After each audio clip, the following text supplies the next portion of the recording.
So we'll make a start again. So far we've had a day and a half of various content, but mainly on gravitational, mainly on general relativity and how we expect to see gravitational waves coming from that kind of more mathematical formulation. We're now going to have three lectures from Peter Saulson. Peter is the 37th Martin A. Prominence Professor of Physics at Syracuse University. After earning his degrees at Harvard and Princeton and working at MIT, he joined the faculty at Syracuse, where he has now taught for 26 years. His work with Ray Weiss at MIT, including helping to write the first engineering design study for what became LIGO. Subsequent research has focused on the role of thermal noise in gravitational wave interferometers, and then work on the LSC's burst and coalescing binary searches on detector characterization. Peter served 2 terms as the spokesperson of the LIGO scientific collaboration and is the author of Fundamentals of Interferometric Gravitational Wave Detectors.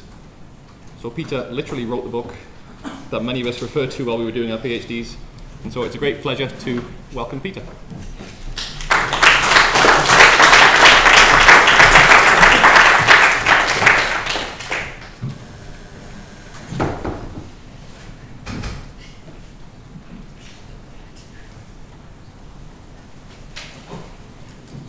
So, first I'd like to thank the organizers for inviting me to come to this wonderful school, and secondly I'd like to say how happy I am to see all of you and to be able to have been discussing things with some of you already, and I hope that the things we'll be thinking about together over the next 3 hours will help be a complement to what you've been learning already and help you put into context what you'll be continuing to learn over the course of these 2 weeks.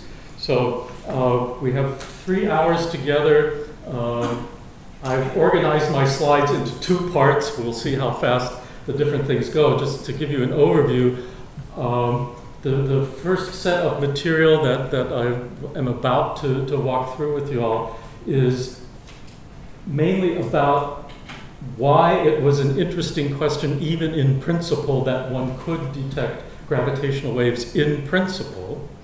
And at the end of this set of material, I hope everyone will understand why it is that an interferometer is a good choice for a measuring instrument and how it works in principle. And then I'll switch to material where the burden of that second set of ideas is how hard it is to do in practice. So we'll talk about some of the key numbers and what sorts of technology we need to bring to bear in order to actually detect such weak effects. I mean, I loved the lectures that we've had so far, but every once in a while I found myself feeling in a parallel universe. Satya was, and I'm not making fun of the 2 speakers who slipped down, but Satya wrote, this huge power, and this is more power than, all the stars in all the universe for that 1/10 of a second or whatever, which is of course true. But in my life, it's, God, this stuff is so weak, I don't know how it could possibly work, okay? And both are true, and holding both of those ideas together is part of what will make you sophisticated members of the gravitational wave detection community. So what I'd like to do right now as a warm-up into the scarier, harder stuff, and of course we don't need to be scared, right, because we know the machine's working, fine things, but one ought to pass through the stage of being frightened, even if only in fantasy, if you've never seen this before. But before we get to that, I'd like to talk about the issues of principle, and in particular point out some almost lost history of the key role that understanding gravitational waves played in the broader project of understanding what general relativity meant. And then in particular, this is because, in particular, there was a puzzle about whether Einstein's prediction of gravitational waves was actually a real physical prediction or was based on a mathematical misunderstanding of the gauge freedom of general relativity. And as I'll say again in a moment, but I'll say right now, Einstein himself was confused, apparently throughout his life, on this question. So I'll share with you the history of how that confusion was resolved. And it's, as far as I know, perhaps the most beautiful example in the history of physics of an issue where the invention of a thought experiment simultaneously resolved a theoretical issue and began an observational program that has culminated in what we see around us today with advanced interferometers. And by the end, I hope to have walked through the basic theoretical idea that resolved the quandaries and set the stage for future developments. So, to frame the oddity of this story, I want to start with a modern point of view, which is that, in a way, it's hard to imagine that people were ever confused about this subject. So here is the way we think about it today, with the benefit of much hindsight. Gravity waves must exist. They must be a part of any relativistic understanding of gravity. After all, as Martin reminded us, you can frame the idea of relativity as being based on the idea that no signals can travel faster than light.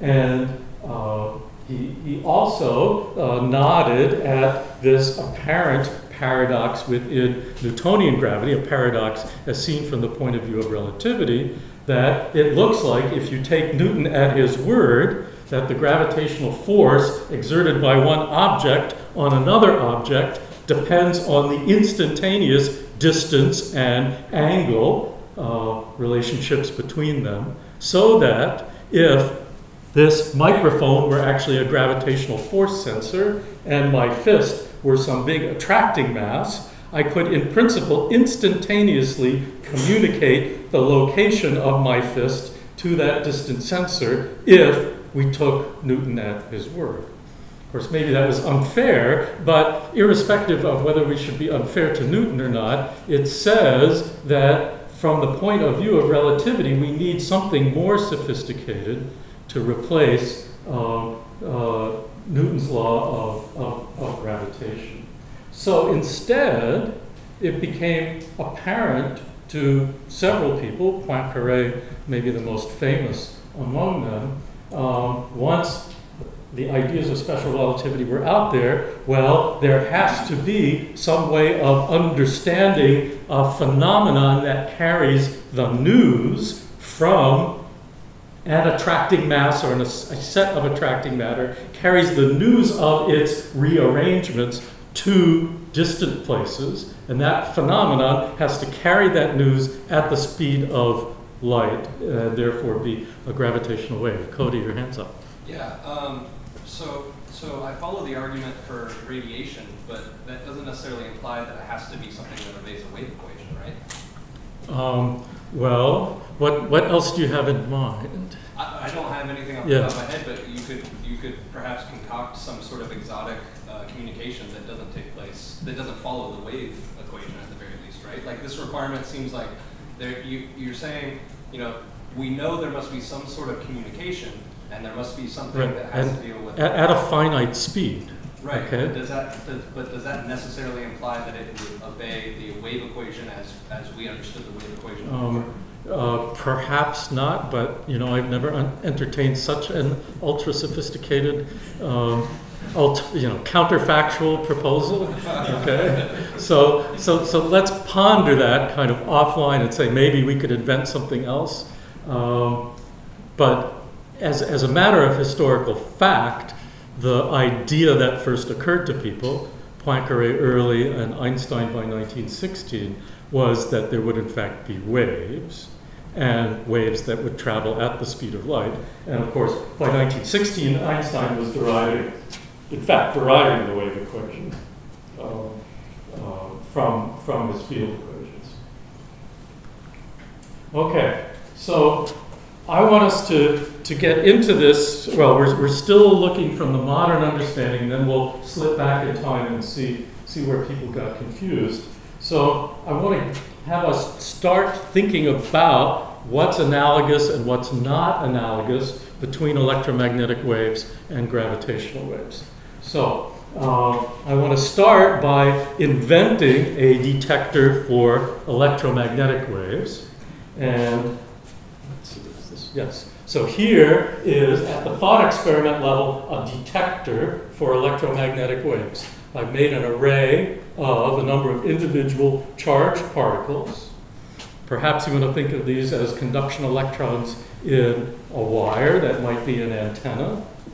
Okay. So now that I've set up my thought experiment, let's ask the question, what would happen if an electromagnetic wave propagated into the plane of the screen?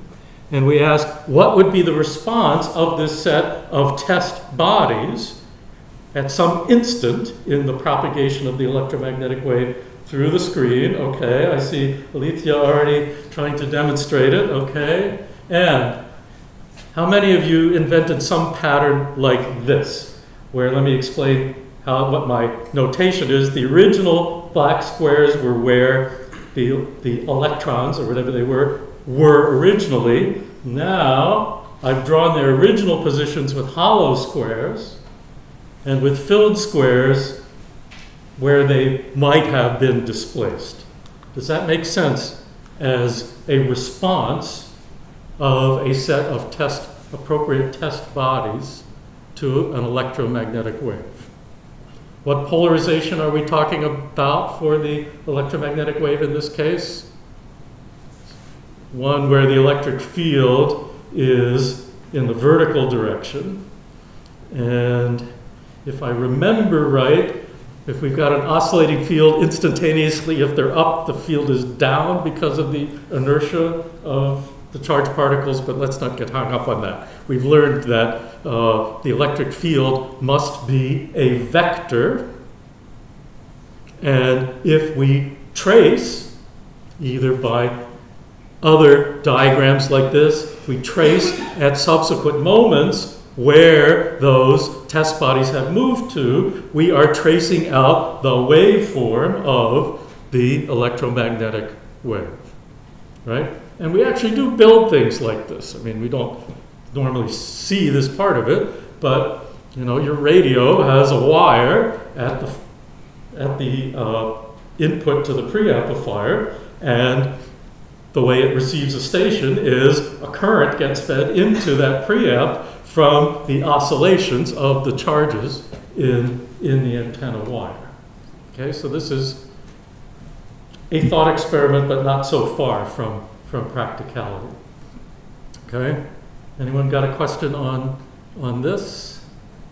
All right, now let's do a similar level of fidelity of thought experiment. So I want an array of test bodies, but because this is going to be a thought experiment of a gravitational wave, I don't want charged objects. I want objects with the gravitational charge, that is mass, okay? Anything I choose for that purpose will be fine. So here's my array of individual masses free to respond to a gravitational influence. And now let's imagine, again, a gravitational wave propagates into the plane of the screen, and ask at some instant during the passage of the gravitational wave through the screen, what sort of displacements of those test bodies might we see? Here's one possible pattern. Does it look the same or different compared with the electromagnetic case? Quite different. Good. Thank you for being for speaking up loudly enough for me to hear. Yes. I mean, there's only the similarity that, okay, test bodies moved. All right. So here's the original positions in the hollow squares and new positions with the filled squares. So are we dealing with a vector phenomenon here? Is there a direction that everything moves? No. Okay, so what can we say about this pattern? Anyone? Equal and opposite effects in perpendicular directions, okay. That's good. Let's see. What else can we say about it? Did all the objects move the same amount? And just like have sign flips x, y. Okay, I'm saying no. All right, so here's something that will play an important role later on. If I want to see something, I'm not looking for an overall motion of my set of test bodies, unlike the conduction electrons in the antenna of a radio. Instead, I'm looking for a transverse quadrupolar strain. And those are elevator words for, well, transverse is like an electromagnetic wave. It's just in the plane of the screen. Quadrupolar means whatever happens in this direction, the opposite is happening in that direction. Strain means that given that overall quadrupolar pattern, whatever happens between two nearby objects, something more happens with a more distant pair of objects. What we have is a particular the amplitude of this effect is a particular fractional change in the original separations of any two test bodies in my test body system. And for this particular instant of the effect, we've got at this moment separations in the horizontal direction being increased and in the vertical direction being decreased. That's part of the cool thing. The other part is this fractional separation change. It's going to play a really big role as we transition from a thought experiment to a real experiment. Okay, now, Satya introduced this metric perturbation amplitude h. Let me just relate it to this diagram. Up to this factor of 2, which I could explain if you want why that's the traditional definition. H is just the thing that tells you, the dimensionless number that says this is how much fractional separation change has occurred between any two bodies in the pattern. Okay. So this is now all received wisdom, but it has not always been so. So the actual formal prediction, wave equation, and everything of gravitational waves came in 1916. But as I mentioned in the introduction to my talk, Einstein then spent the rest of his life switching back and forth between belief and non-belief in the existence of gravitational waves. So I don't know why I'm finding things to criticize about my predecessor speakers who gave excellent talks, but I was struck when Martin said that what Einstein said was a difficult thing was understanding income tax. That's a nice quip, but he was stuck. He was literally stuck on this his whole life. So I think really he found gravitational waves to be the trickiest thing that he ever confronted. The problem was that from a mathematical point of view, he was not sophisticated enough to say, okay, let's just make this transition to the TT gauge. That's where we will see the actual physical effects.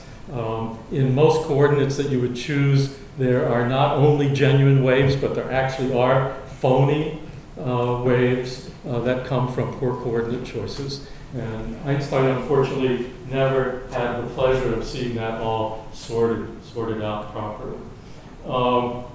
There's a very famous quip that's sometimes misunderstood. The first person to write a textbook on general relativity was Sir Arthur Eddington.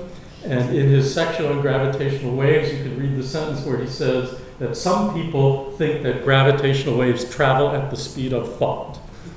And it's a great line, but it's easy to misunderstand. As far as I understand, Eddington had a better guess than Einstein that there were two kinds of gravitational waves, real ones that traveled at the speed of light and gauge ones that traveled at whatever speed you wanted them to based on your coordinate choices. But he surely didn't say it clearly enough to convince everyone else. As an experimental physicist, I'm perhaps most struck, in fact it kind of offends me, this fact about Einstein.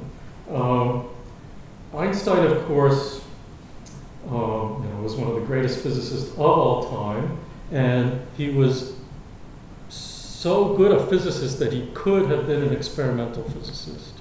He spent several years, apparently very successfully, at the Swiss Patent Office evaluating inventions. He knew how to look at a machine and see whether it would work or not. And he embodied, or he made use of those skills in his both public and professional presentations on relativity and other things. He was very good at proposing, oh, you can see whether this thing is true if you do this experiment. And we've all heard about the three famous classical tests of general relativity, number two of which, the deflection of light by gravitational fields, when it was seen by Eddington's eclipse expedition in 1919, instantly made Einstein a worldwide celebrity. He was one of the first celebrities ever because of physics. Think of that. And Einstein even, this is much more obscure than the three classic tests, he even proposed that someday people ought to do this experiment of putting a gyroscope in orbit around the Earth, and they will see that it precesses due to coupling to the angular momentum of the spinning Earth, the experiment that was finally done by Gravity Probe B. So Einstein didn't shy away from proposing really hard experiments, but he never, as far as I know, ever said, you know what, people ought to go out and look for gravitational waves.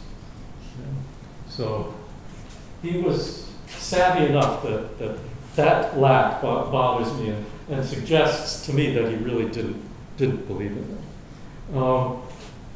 And the controversy lasted for a full 4 decades, until shortly after Einstein's death, when the first ever international conference of the world's general relativists was convened in January of 1957 in Chapel Hill, North Carolina, in the southeastern United States. And it was there in a talk that I will describe for you because you can read about it in the printed transcripts, where one talk resolved this whole controversy and set us on the road to where we are today.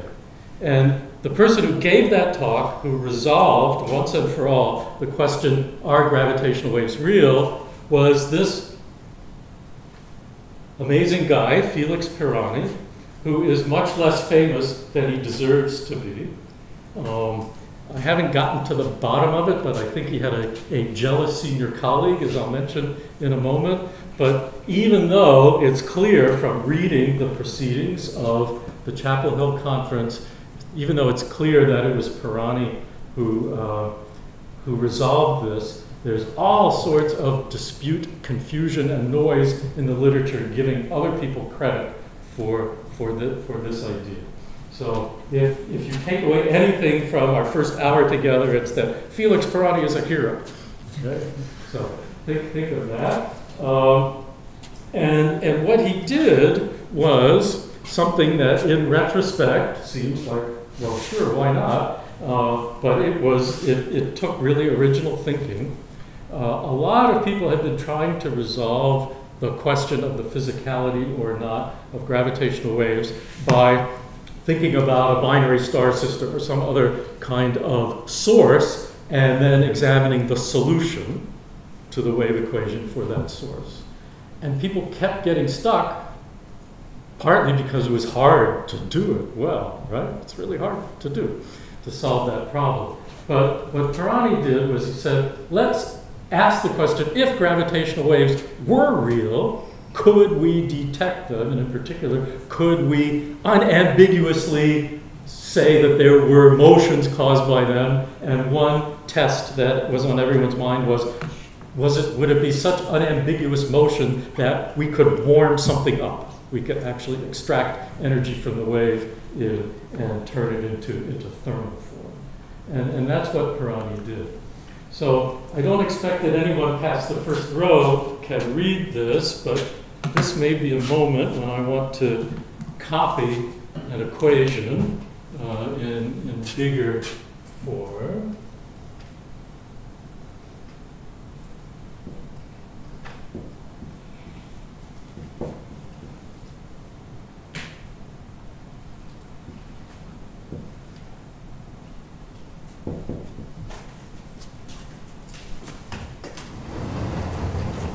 So, is that easier to read? Is my handwriting big enough that makes it easier? Or no? Is that a yes or a no? Yes. Yes, okay. So, what do we got here? What Pirani said in the key equation in his paper was, I can start with the equation of geodesic deviation. I can say, all right, I've got a couple of freely falling test bodies near each other, and I can derive from the equation of geodesic deviation something that relates the second time derivative of their separation vector to this product of this particular set of components of the Riemann tensor times the separation vector. That is to say, I've got this object, and what object from first year physics does d squared, thing with dimension of distance by dt squared?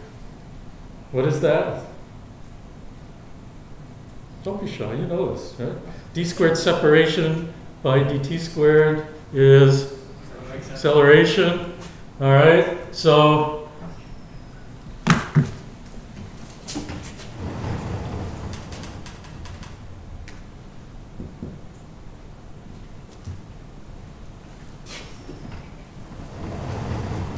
what have I got? Well, not necessarily a harmonic oscillator, but I've got Newton's second law. I've got acceleration equals something like force, but of course it's a force per unit mass. There's no need to mention mass here. We've got gravitational phenomenon, so the mass drops out. But this aspect, this part of the Riemann tensor multiplied by the separation vector is the relative force per unit mass on two freely falling bodies.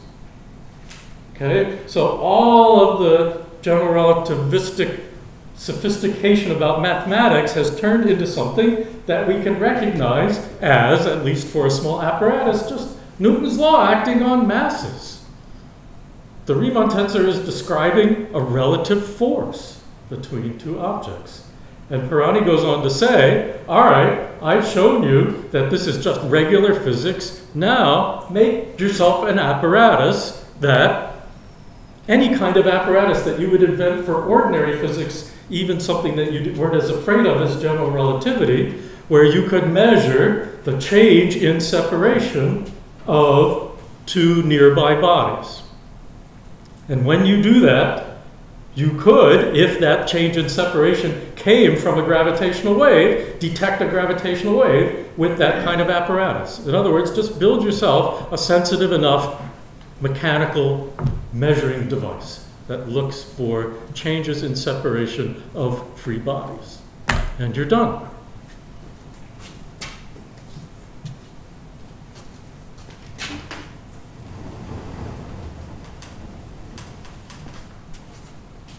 So we've seen this movie, okay, for a particular set of 8 freely falling test objects arranged originally in a circle. Pirani says, yeah, that would really work, and if that happened, that's a gravitational wave detector.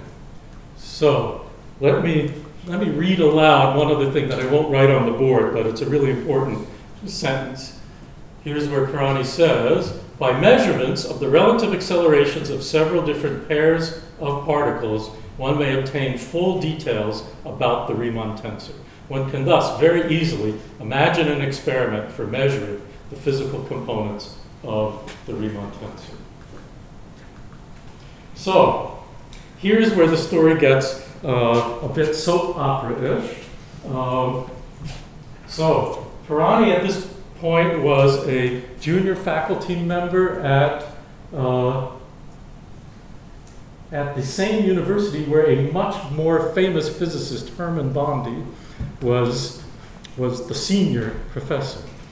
And they evidently didn't talk that much because they both came from the UK to North Carolina to attend this meeting, and Pirani had sent to 2 different journals 2 articles describing this basic set of ideas, but apparently he didn't share them with Bondi. So Bondi arrives in the same room with this junior colleague, says, "That's amazing." And one thing that's amazing about the proceedings of this conference, unlike most conference proceedings you'll see today, not only are the texts of the talks recorded, but a transcript of the question and answer after the talks is also right there. So, it's apparently Bondi raised his hand right away when Pirani was done, and he said, "Now, does this mean that you could connect 2 masses with a dashpot and see that the dashpot would get warm from the relative motion?" And you see Pirani's reply. He says, "I haven't put in an absorption term, but I've put in a spring. You could invent a system with such a term really easily." In other words, like, come on, Dad. You know, get with it. But Bondi was so excited about this discovery that he wrote up an article in Nature very shortly after the Chapel Hill conference saying, here are the cool things we learned, and describing this business about gravitational waves could deposit heat in something. And perhaps just because of sloppy reading by the rest of the community, this became known as Bondi's sticky bead argument. And so Bondi is generally, thank you, Bondi is generally the person who got credit in the popular histories, even though it was his junior colleague, Pirani. So there it is, a copy from the transcript, but I already read the cool parts. So, at that moment, all questions are resolved. People say, okay, I don't care about Einstein's doubts, gravitational waves are physically real.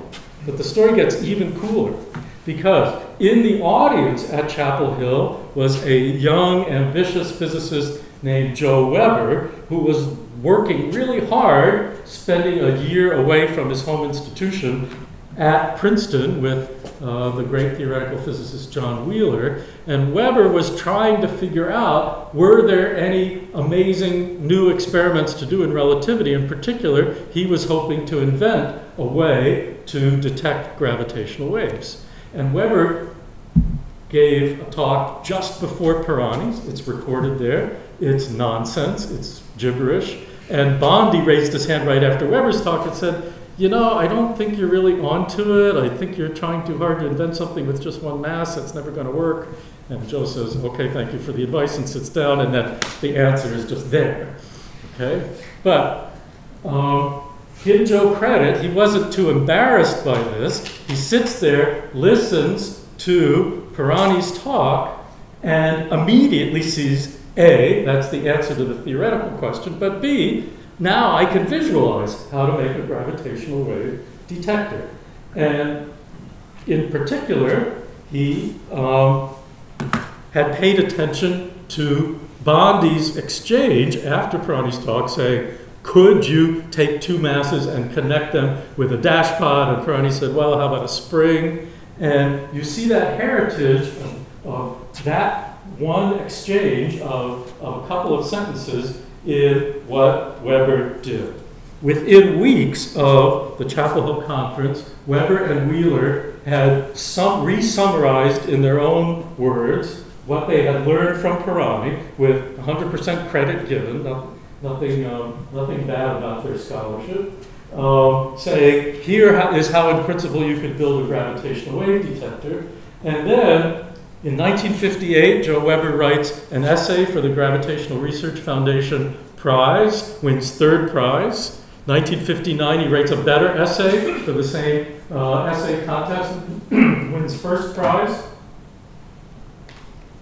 And by 1960, he's recast that first prize essay as a proposal paper in Physical Review, saying here's how you would set about making gravitational wave detectors of a kind that I'll explain in a moment. If you've heard of gravitational wave bars, that's enough of a tip-off. If not, I'll explain it momentarily. But here's the remarkable thing. We know, by having followed this trace of documentary evidence, that the search for gravitational waves started in a room in the physics building at the University of North Carolina in January 1957. How many fields of science can you say? I know within a couple of days when they started.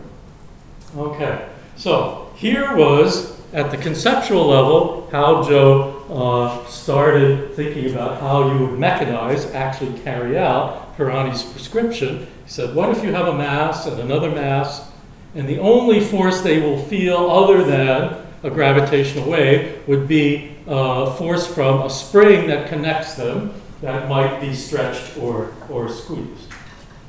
And following Pirani's prescription, if a gravitational wave came into the plane of this screen, those masses might feel momentarily forces that either separated them or pulled them apart or squeezed them together. And then after the gravitational wave passes by, the vibrational state of that apparatus has been disturbed and it'll vibrate for a while. And all you need to do is sense what might be small vibrations of this bar, and you've got a gravitational wave detector. So that's where it was at the thought experiment level. Here it is in actual implementation. This is Joe Weber soldering some leads onto sensors of his bar, but now here is the object that played the role of the two masses connected by a spring. It's a single aluminum cylinder of order meter plus long, of order several tons in mass. This end played the role of one mass, this end played the role of the other mass, the middle part played the role of the spring that connects them, as long as we're thinking about the gravest longitudinal mode of vibration, around 1 kilohertz for something about this size made out of aluminum. And there's the sensing apparatus. Those are a bunch of piezoelectric strain gauges. These are anisotropic crystals that, as you shear them, develop a voltage between their two faces. And if you run all those leads to the front end of a quiet amplifier, you can maybe see very small vibrations of the mechanical object that those strain gauges are glued to. Now, that is, yes? Did they back then have already like estimates how big these effects will be? Ah, what a good question. Going for it. I think the short answer is that Joe was just going for it. Okay. Okay. After he started saying he had discovered things, then people started to say, could this make sense? And then people realized that there was a mismatch between the sensitivity of the machine and plausible strengths. I don't think I have this in a slide, so let me just continue along this line since you've asked the question. By the time Weber was done, he had devices that were sensitive somewhere in the range of strains of 10 to the minus 15 or maybe 10 to the minus 16. The loud signal that LIGO discovered first had a peak strain of 10 to the minus 21. So 5 or 6 orders of magnitude and amplitude sensitivity separated this generation of detectors from what was required for success. But Joe didn't know that. So, yeah. Now, the line of thinking that led to the present generation of gravitational wave detectors doesn't go directly through Weber, indirectly through Weber, goes through Ray Weiss, who was half a generation younger than Joe, was a graduate student in 1957, working on his PhD at MIT with Gerald Zacharias, working on atomic beams, working on atomic beam apparatus that might be able to test general relativity. But anyway, his boss didn't send him to the Chapel Hill conference. But Ray got the bug for doing gravitation experiments, and he too made a pilgrimage to Princeton a few years later, working not with Wheeler, as in Weber's case, but with Bob Dickey, the master experimenter of that generation. And Ray was trying to learn at the master's hand what he could do to make cool gravity experiments.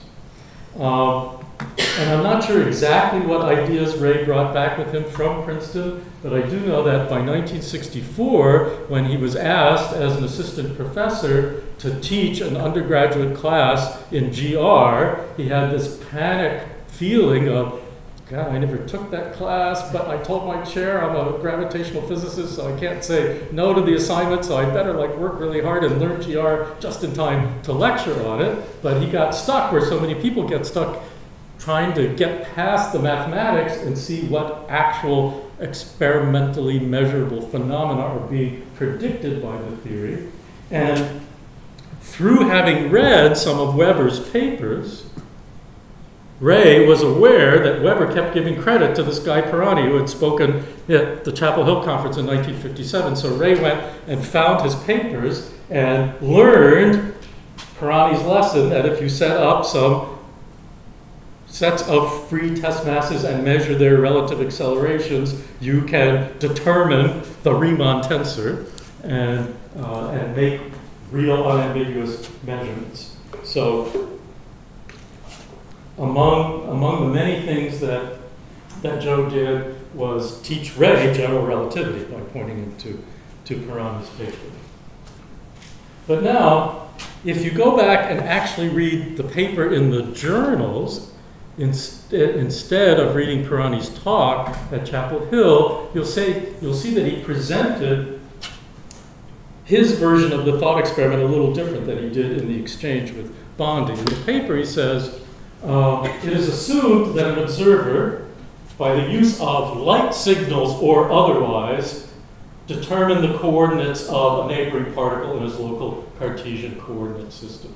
So neither a spring nor a dashpot, but a light clock, which is, of course, the prototypical measuring apparatus in relativity. But this set off a light bulb in Weiss's head because by that time, Ray was working on the then brand new lasers. Okay? Nobody had just something that they bought for a few bucks that made a bright spot on the screen, right? A laser was an amazing, amazing thing. And Ray said, you know, I bet I could use lasers to implement Pirani's measurement scheme and do a better job than this guy Joe Weber, who was all confused, and look for gravitational waves. So there's the pattern that Weiss knew he was looking for. And remember, this is something that, up to maybe a slight difference in the constants that go into the definition of the quadrupole moment, here's a formula that Satya told us this morning, that if you measure the time history of that quadrupolar distortion in your set of test masses, then you are measuring the time history of the mass quadrupole moment of the source of gravitational waves. In other words, you are doing something amazingly cool, something that could become amazing gravitational astronomy. And here, of course, nobody drew such a nice graphic back then, but here's a nice graphic suggesting that, okay, we've got two black holes, or maybe they're neutron stars, I'm not sure, in orbit around each other launching these waves, and here is this time history of h of t that we're looking for. And wouldn't that be amazing, Ray thought back in the mid-1960s, if we could build a machine to find that. Now, Ray was, I was about to say Ray was a sensible guy. No one who was 100% sensible would set off in the mid-60s on this path that took this long, this much money, and that had so many obstacles between it and success. But he was sensible to this extent that he didn't build his first mental picture of an apparatus out of a 10 by 10 array of test masses. He realized that 3 were enough to reveal the pattern. Weber used 2. There's a technical reason in this interferometric version that 3's somewhat better. But okay, I picked out 3. Here's the one in the middle that I said I was taking as my reference one and didn't draw it moving. So here, in the horizontal direction, as in that more elaborate drawing, the x lengths are momentarily lengthened, y are shrunk. So that's enough to show the pattern, and it's enough to suggest that instead of trying to do precisely the light clock experiment where you send flashes, maybe the optical instrument you should use is a Michelson interferometer. So one object, second object, third object. Except now we're going to not just have them be free masses in some ideal sense, we're going to also have them be optical objects. So this test mass and this test mass are mirrors, free to move, so they play the role of test masses, but nevertheless highly reflecting mirrors. And this object at the corner, let's make it into a beam splitter that allows half of the light from this laser to pass through and reflect the other half of the light power. And the light goes down, comes back, light goes down this arm, comes back. And when they are superposed, what a Michelson interferometer does is say, well, okay, I'm going to superpose those 2 beams. And if they travel precisely the same amount of travel time down and back, they will come back with the same phase relationship. If, on the other hand, the arm lengths are different, or if they are perturbed momentarily away from similarity, then the degree to which they return at slightly different times, reflected in their not matching in phase anymore when they're superposed, lets me compare light travel time down this arm with light travel time down this arm by making a measurement of brightness there at the detector. And here, in case anyone doesn't remember how a Michelson interferometer works, I've drawn 3 different cases of a couple of cycles of the electric field in the light wave from the X arm and from the Y arm. If they return in phase, you see a bright spot coming out of that output port. If they're somewhat phase shifted, you won't see all the light. If they're phase shifted enough that they're out of phase, you get a dark spot. So what you have is a length difference to brightness transducer. Okay. And this is a good idea because we know how to measure the power in a beam of light. And so this is something that can conceivably then be turned into the rest of the electronics that takes what could be a rather large and distributed apparatus and turns it into something where a measurement at precisely one spot where the light falls after it's recombined at the beam splitter, measuring the amount of light that comes there, tells us about the relative arm lengths of those 2 perpendicular arms. And in case you haven't seen this wonderful graphic that was put out by Caltech, here is an explanation of what happens. You see those 2 arms changing their lengths in antiphase as if a gravitational wave were disturbing it. Of course, a really strong gravitational wave, but never mind. We never draw our diagrams to scale. So this is emphasizing that those light beams have a phase to them, and as they superpose, we're interested in the relative phase of the 2 beams that leave the beam splitter in that direction. And at this instant, we've set it up so that they were in antiphase, so no light was coming up, and now a gravity wave is coming and shifting the arm lengths in opposite directions and disturbing this away from the dark fringe when the beams had opposite signs, and shifting the phase so that light shows up at the output. And it's by measuring how much light shows up at the output as a function of time that, with some translations and calibrations, we turn that pattern of variation of brightness there into our map of h of t, and then on into I double dot of t. Weiss finally pulled all his thoughts together in 1972 in an unpublished paper, in something that he put in a quarterly progress report of the Research Lab of Electronics at MIT to get some supervisors off his back. Said, yeah, I got this good idea.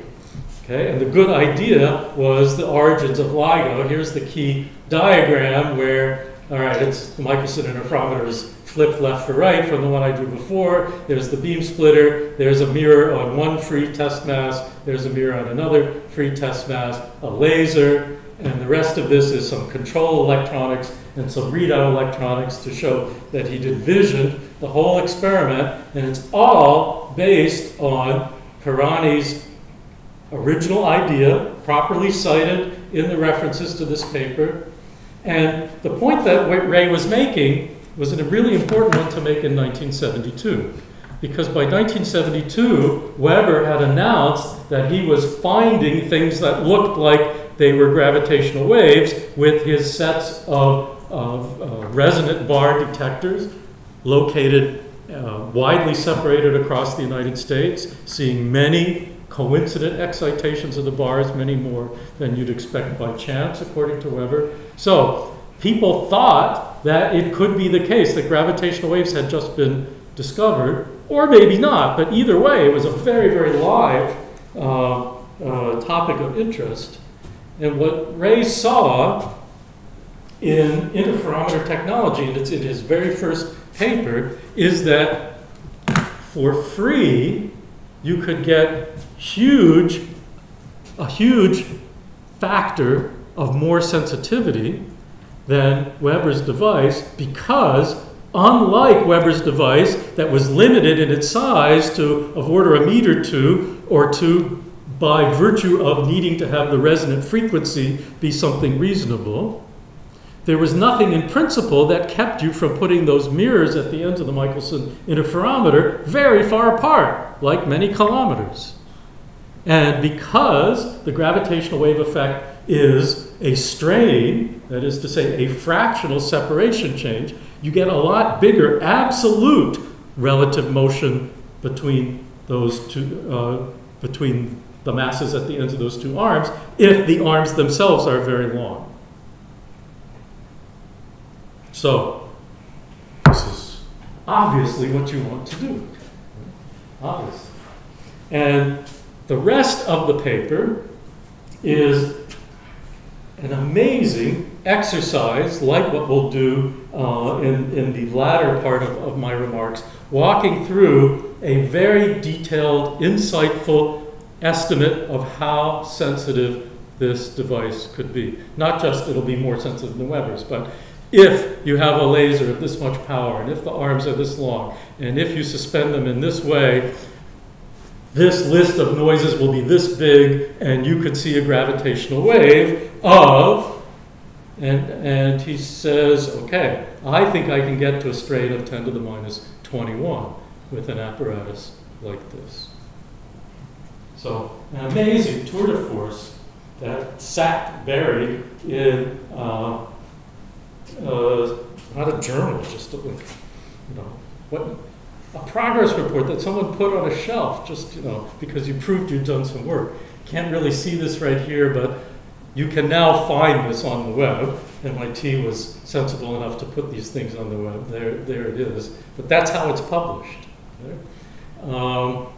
And so, just like we can say the search for gravitational waves was started in January 1957 in a room in the physics building at the University of North Carolina in Chapel Hill, LIGO was born to get some supervisor at RLE off Ray Weiss's back in 1972. Yes? He knew now about roughly the order, because he was looking for 10 to the minus 21, right? Yes. Well, all right. How well motivated was 10 to the minus 21? Yeah. It was not well motivated. Okay, but it was motivated this much.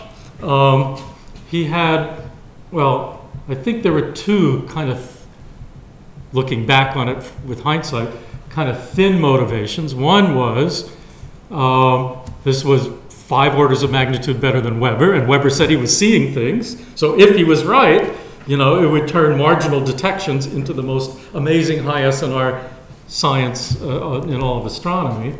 But even if Weber was wrong, and Ray already had his doubts, I'm pretty sure,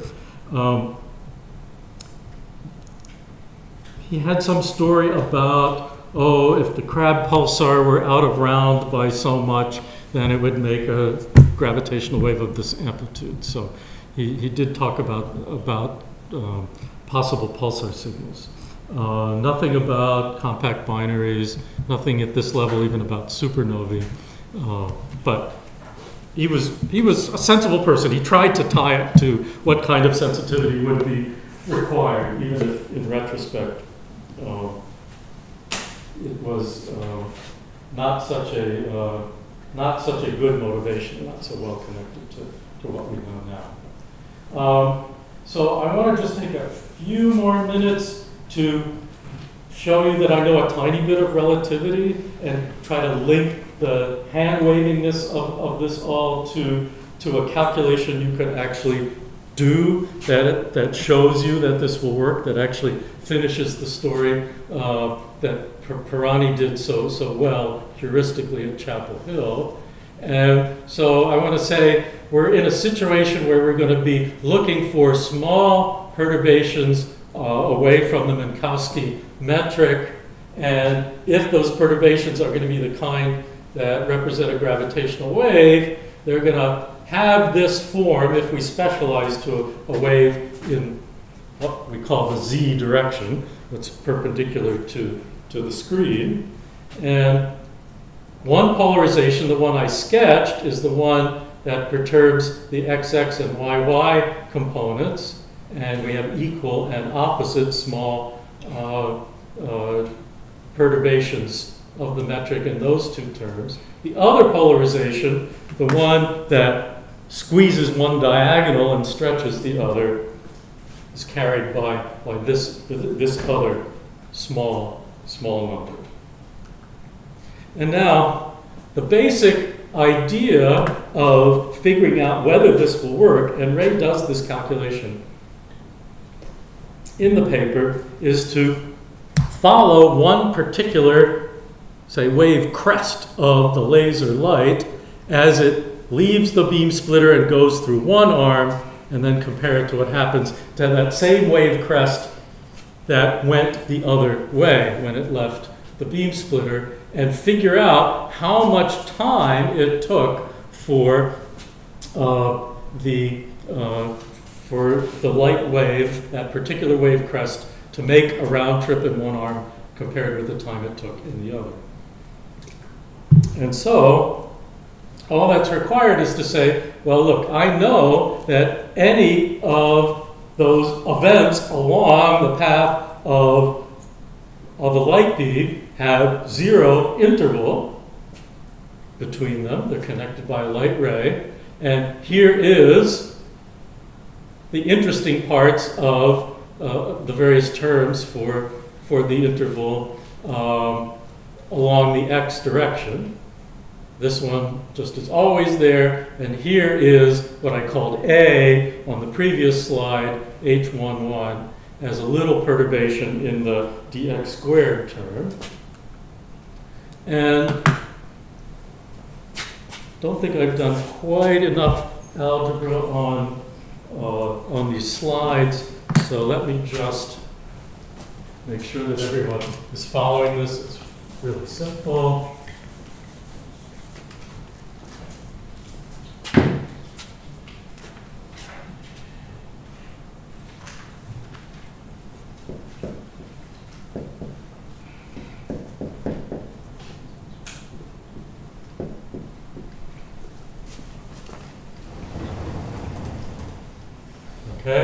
So I've just taken advantage of the fact that I have a 0 to move one term to the left-hand side, the other to the right-hand side. And now I can, because I want to integrate along the path of the light beam, I'm suddenly embarrassed by the fact that I've got dt squared and dx squared, but I know how to take a square root. So taking the square root of both sides,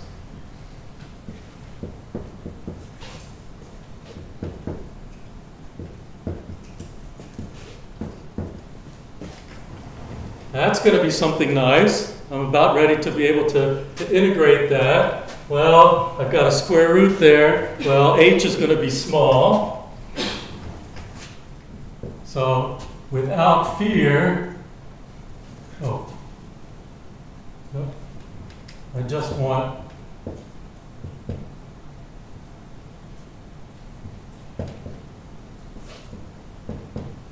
to just expand that square root and take just the first term past the 1. And now I can integrate the time that separates any two events on the path of the light beam and connect it with what the spatial part of this expression has done. And I see directly that if for an arm of length capital L, that if there's a momentary gravitational wave of amplitude h11, that the amount of extra time it took the light to go down to the far mirror is h11, the length, divided by 2c. And to find the round trip extra time, I just double it. So the extra time in the x arm is this. The extra time in the y arm is negative, but has the same amplitude. So my two arms help me. They both contribute to a time difference in that's going to affect the phase difference at the beam splitter, and that phase difference just comes from that light travel time difference between the x and y arms of 2 times the amplitude of the wave times L over c.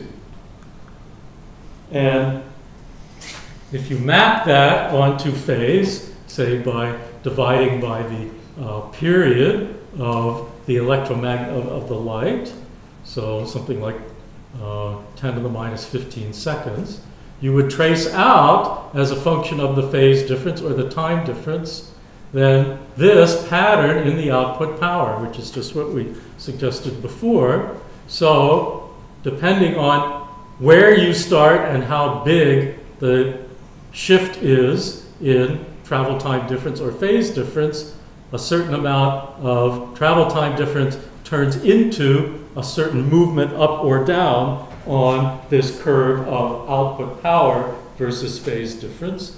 And that's suggested by the cartoon up there. You either see here dark, here bright, here something in between. So we could be learned and ask the question, did any individual object move, or was it just a change in the length of the space in between them? And I, as an experimenter, don't have to have a learned answer to that question, because I just used good physics to figure out that something measurable would happen. It is maybe handy to know that one experimental interpretation of being in the TT gauge is to say that we are letting those freely falling masses mark coordinates and just measuring the length, not just, and measuring the length of the space in between those coordinates. And excuse me. Yes. So my understanding of gauges is like the point of a gauge is it's like different ways to describe the same physical thing. So has this entire idea been fleshed out in other gauges, like just for for the hell of it? Yes, let me show you another kind of interpretation. And I don't know if I will properly name the gauge, but I think I will convey the idea. So, what if, instead of using freely falling masses to mark the coordinates, I did what a more sensible experimenter would do and say, I've got a rigid ruler with tick marks, and that represents my coordinates. Then, it's in this picture, you would see, let's say you glued a ruler onto one of those masses and had, the end of it extending to where the other mass was, you would see that the location of the other mass along that rigid ruler connected to the first one would change, would move back and forth. So there is relative motion by that definition of coordinates defined by rigid rulers. And that's the more natural picture for Weber's version of the experiment. I mean, both experiments work, right? It's just what language do you find it easier to explain what's going on? So if thinking about forces, relative accelerations is really what you're after, the rigid ruler picture is a nice way to think of it. If, on the other hand, you're just going to plop those freely falling masses far apart and have no prayer of connecting them with anything rigid anyway, why not use the description that those freely falling objects mark coordinates? At the end of the day, as an experimenter, I don't care, so long as I know I haven't made a mental mistake, right? And this was Einstein's problem. He was trying to be a good experimenter, but he wasn't sure he wasn't making a mental mistake. Here we're just translating between two different kinds of descriptions. So, handily enough, this is about a good time to have a break, but Mark? So when you talk about a rigid rod, you mean that this would not stretch? I mean an ideally rigid rod. Somehow magically, okay. Yes, and even though, of course, we know there is no such thing as an ideally rigid rod, we do have materials that are quite stiff, so it's only like a small correction that they're not perfectly rigid. A rubidium bar or whatever it is, an Invar rod, you would see the mass move. Okay, now it's that rod is feeling a tidal force, so it's getting stretched a little bit. But in this case, I think it's not really a conceptual problem that we don't have perfect rigidity. And in this, you described this calculation of Pirani, this cleared everything up. But I guess you could go into some particular gauge to this, because just writing out the Riemann tensor, you could say, well, the Riemann tensor will look different in different coordinates. So he's set up this TT gauge or something first. Yes, but his point is that he's almost done something universal, because once it gets translated into relative motions between two nearby particles where the arrangements of them can be in all these different directions, those are going to be ambiguous. Those are going to be gauge invariant quantities, because you can measure them. Okay, so I'm sure that there are ways to make that hard to see, but his point is, if you focus on what's measurable, then it must be something that's gauge independent. So this really did clear it up. Yes. They really did just say, oh my God, right. And you get to read the conference summary talk given by Peter Bergman at the end, and he says right there, one of the most important things that happened in this conference was Pirani's paper, because now we understand how to do gravitational experiments, and I hope it inspires new generations of experimenters to do things. Right? So yes, light bulbs went off in everyone's head. Bondi's, Weber's, Bergman's, everyone. Yeah. So shall I get started again? Is that you good? All right. So I want to move now from the question of how does an interferometer work in principle. Why does it demonstrate that gravity waves are detectable in principle, to the question that we already know the answer to, how is it possible that they can function in practice at sensitivities sufficient to actually find gravitational waves? So I want to try to scare you. I want to try to make you doubt what you've read, doubt what you've heard, and enter the mindset that every honest physicist should pass through, namely of saying, no way, it can't be done. Okay? If you have not passed through that state, you have not taken seriously enough what this is all about.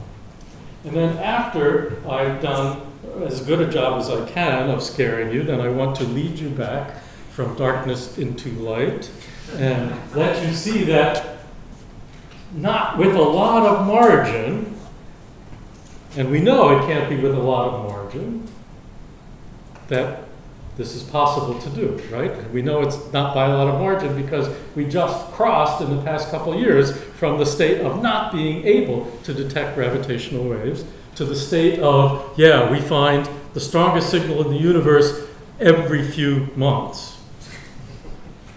Okay? I mean, we will get better in the future. The marginality will change into being swamped in good SNR eventually, but it's a struggle. So I'll be then talking about 3 of the many noise sources that are interfering with our ability to find gravitational waves. And I may tip my hat to a few others as well along the way. So here's the reminder of what we're looking for, and we'll always refer our sensitivity at the end of the day to strain. That's the most fundamental thing, but I will show you some measures of the noise expressed in terms of how much they move an object in meters. And then if you want to turn that back into what kind of strain that motion, that physical motion masquerades as, divide by arm lengths. And here's the stakes. If we can measure the time series of H, we are measuring things that we really care about in terms of the dynamics of interesting objects in the universe. And there's another representation of one of these waveforms that we might find.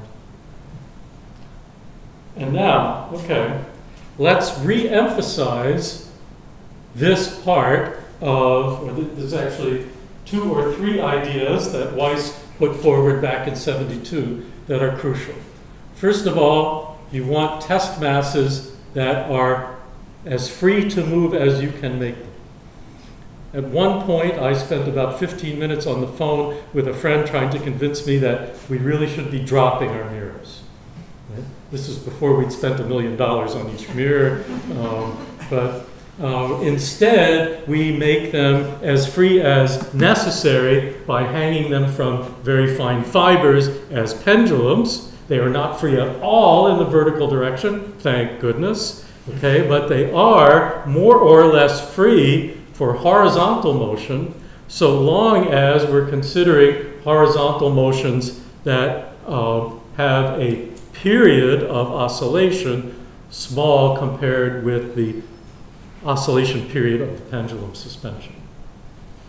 If you're talking about rapid enough motions, it's only the inertia of the mirror that comes into play in its response, not the restoring force from the fibers. So pendulums are going to be for us a good enough approximation to freedom.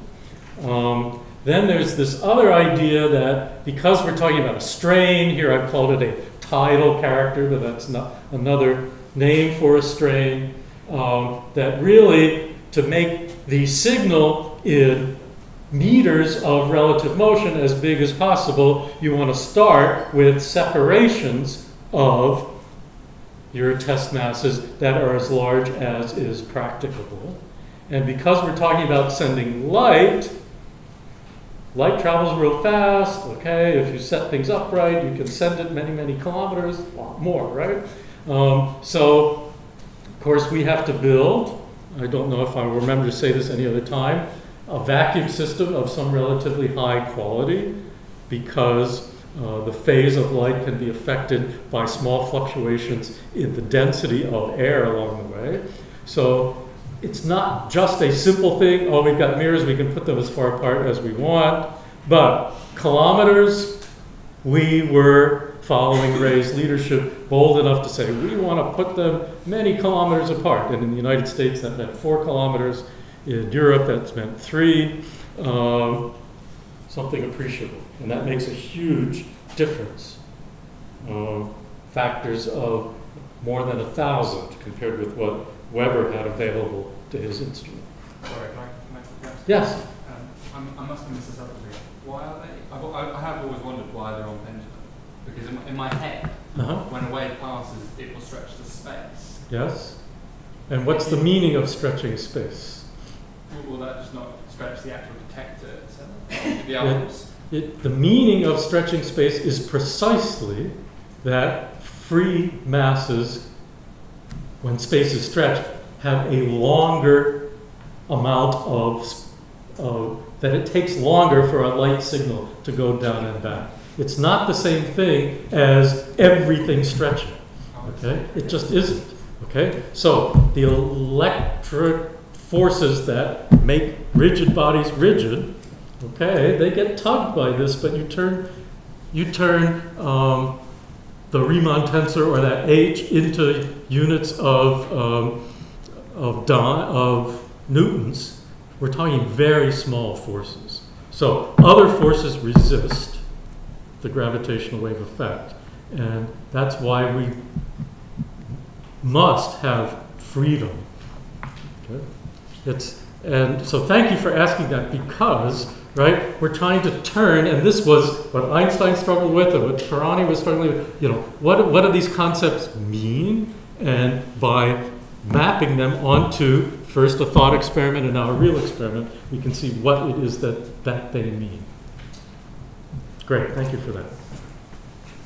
Okay, so here's the reminder of Weiss's central insight that a Michelson interferometer was exactly the right kind of way to mechanize the measurement of the difference between what this length has become and this length has become by turning it into a brightness that moves along a characteristic curve that maps out by seeing how much power you see, whether you've moved away from your chosen operating point by a little or more than a little. I had a good question during the break. What if the change is so big that you move over to here or even over to here? And the answer is, in principle, if you didn't take care, you'd be screwed. There's only a limited dynamic range to this measurement, but there is a simple fix that takes a lot of trouble, but it's a fix that we implement that every working interferometer does, and that is to say, after I exhorted you that the masses must be free, now I have to confess that in order to solve this problem, we take things that are intrinsically free and we arrange to apply correction forces so that we always hold the interferometer at our chosen operating point. But by keeping track of that correction force, we know how much we've had to do. And if there was only empty quiet space and gravity waves, that correction force would contain precisely the record of H transmuted into a current that we sent to some magnet. Since, in fact, the reason we have to do it even to get into business is that at low frequencies, the Earth is shaking like crazy, we would never come close to exceeding the dynamic range of an interferometer if it was just gravity waves and nothing else, right? I'm going to break this news to you now. I was going to do it in a minute. We're talking about motions of about 10 to the minus 18 meters. What's the wavelength of light that we're using? 10 to the minus 6 meters. So no concern if it's just gravity waves, but the Earth shakes by about a micrometer. So we would always be exceeding the dynamic range of this measuring device without the servo, as we call it, to apply correction forces to hold us at an operating point. So the burden that I have is going to be to prove to you that the fact that we are correcting for micron scale motions all the time doesn't obscure 10 to the minus 18 meter motions. Okay, make sure I explain that to you. All right, so let's now move from thought experiment to conceptual design of a real experiment. So we need a set of test masses that are free or free enough. We need to instrument that set of test masses with a kind of instrumentation that could see the tiny motions that we are talking about, 10 to the minus 18 meters, along with isolation from boring other additional causes of motion. And not quite, well, I think Ray was already taking 10 to the minus 21 as a target sensitivity in 1972, but as I was explaining, it was not really backed up with astrophysical calculations of great sophistication at that time. But as those came along, this became, for a variety of reasons, some of them coincidental and some based on great insight, the right kind of target sensitivity.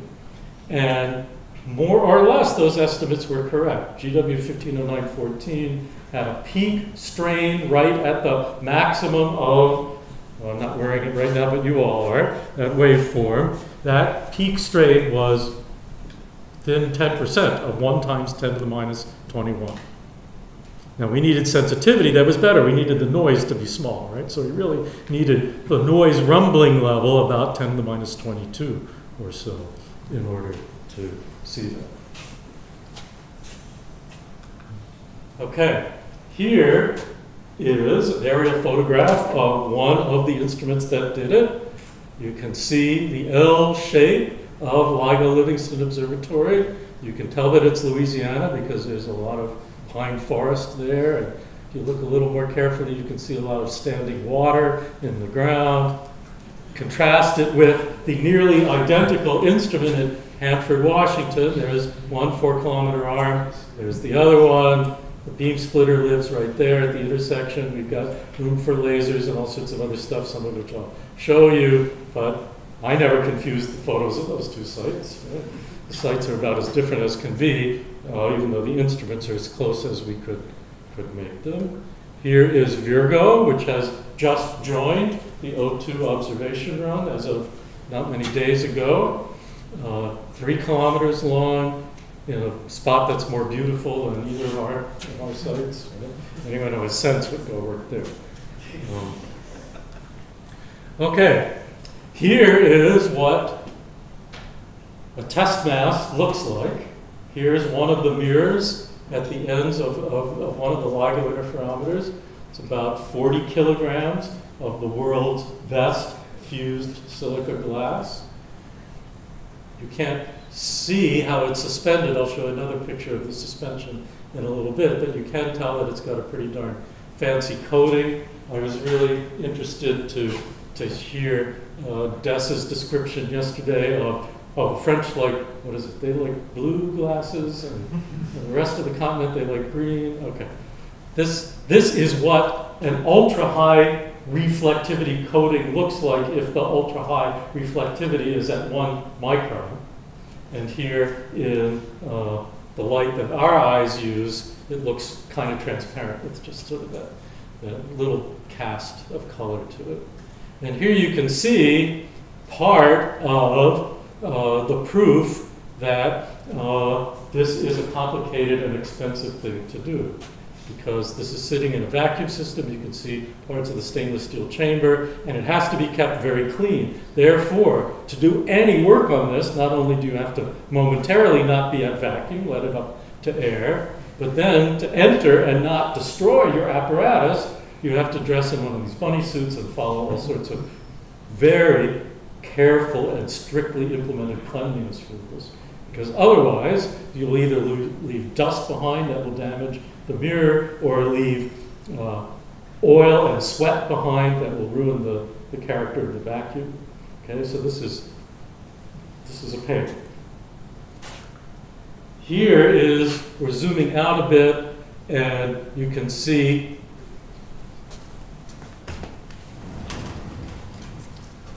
the test mass at the bottom of a suspension chain. You won't be able to see the fine fibers by which this test mass is suspended from this object, and more things up here. But here in this CAD drawing, you can see the basic idea. Here's a mirror. Here are very fine fused silica, that is glass fibers. We hang it from glass fibers. Think about that. Okay, from this object, which is in turn hung by steel fibers in this case, from this complicated object that, in addition to having a bunch of mass, also has a bunch of vertical compliance built into it with springs that can flex like that. And that, in turn, is suspended from that, which in turn is suspended from springs. And then I think I will show you later what that's attached to. It's a very elaborate system. The basic idea is to think of this as an object that only feels weak forces in the horizontal direction from tipping those fibers away from being vertical. The reason for this long chain, I will come back to later.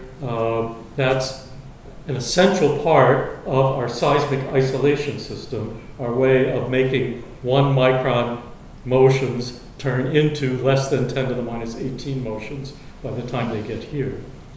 Now, you may have spotted that behind this thing that I've been pointing to in blue, here's something in gold, suspended right behind it by fibers from another object, so on and so on. That's the so-called reaction chain that makes this spot be as quiet as this spot. This object has on it some electrodes to which we apply varying amounts of high voltage when we want to apply small correction forces to this object. There's enough gradient in force with respect to separation in that kind of forcer that unless we made this spot almost as quiet as this one, we would be coupling in seismic noise after we'd gone to all this trouble to isolate this. We'd be coupling it in through this mechanical short circuit. So instead, we isolate the place from which we push as carefully as we isolate the object we actually care about, namely this mirror. Yes? How can you make sure that they actually move the test mass itself and not the reaction mass? Well, they both move, right? There's recoil. Okay, yeah. Okay. You set up a force, and it's a physics problem you know how to solve. Yes? Why is the object that the mirror is coupled to just the mirror itself? Like it leaves at least like it's 2 times the same object above and beyond. Right? Well, why is it hanging to itself in a way? I mean, why it's hanging from something free as well? So no. Why it's hanging also from like it looks like it's just the same mirror, but like you don't need it up there, right? Right. What we need is something with about the same mass and moment of inertia, so that we need to make sure that the dynamics of this chain of masses is something that behaves in a simple enough way that when we push on things, we know about how well they're going to move. And also, from the point of view of vibration isolation, you want at least roughly comparable masses throughout your chain. Otherwise, you could do better in isolating you can do better if they're comparable masses than if you make these spots smaller. Ask the question again when we talk explicitly about in more detail about seismic isolation, and maybe I'll understand what you're concerned about better. But basically, this is the way to get good seismic isolation. As I'll explain in a moment, we need a lot of light power to make this work. And so here is an image of our laser that we use to illuminate the interferometer. It's rated up to 200 watts of light at 1.06 microns wavelength. So far we've only used it at about 30-ish watts for some technical reasons, but we'll be scaling it up eventually. Okay, now let us think about what we need to do. We need to do a list of at least 4 impossible things to make this work. We need to do interferometry with free masses. We need the strain sensitivity of 10 to the minus 21 or better. We need to remember that we're talking about 10 to the minus 18 meter motions, which is utterly ridiculous on its face, isn't it? And we need to do it in the presence of much larger noise. So let me try to convince you that each of these things is impossible. Interferometry with free masses. Interferometers only work if, first of all, the mirrors are pointed correctly so that the beams superpose at the beam splitter very well, okay? And if they don't move spontaneously for uninteresting reasons away from your chosen operating point. We use the dark fringe. It's more simple to think of the mid fringe, the half power point. Whatever it is, you want to be very close to there so that you know your calibration, okay, and so you're not swamping things. And the proof that, that what we're doing is crazy is either to go back and read the Michelson-Morley paper of 1887 or to open any optics equipment catalog. Either one will convince you that everyone else in the history of optics who has made an interferometer has gone to great trouble to bolt the mirrors down as rigidly as possible. There's an amazing line drawing of the Michelson-Morley apparatus that took many hours of draftsman's time to make. And if you look at it carefully, you realize that about half of the hours that the draftsman used went into rendering the mirror mounts and each bolt that bolted the mirror mount down.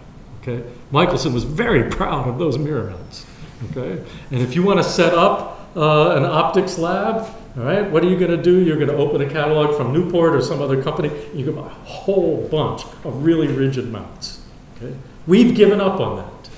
So we have to suffer the consequence in a way that doesn't interfere with our measurement, but that also replaces the rigidity you get from beefy pieces of metal with some other kind of effect that does the same thing.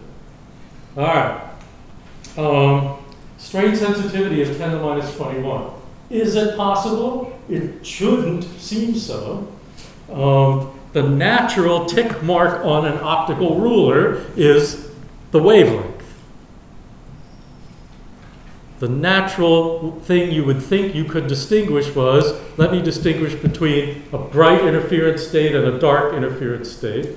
If that's your sensitivity limit, you're in trouble. If you turn Michelson's interferometer sensitivity that he used to revolutionize physics by not finding the ether drift and turn that into a strain sensitivity, it's about 10 to the minus 9. Okay.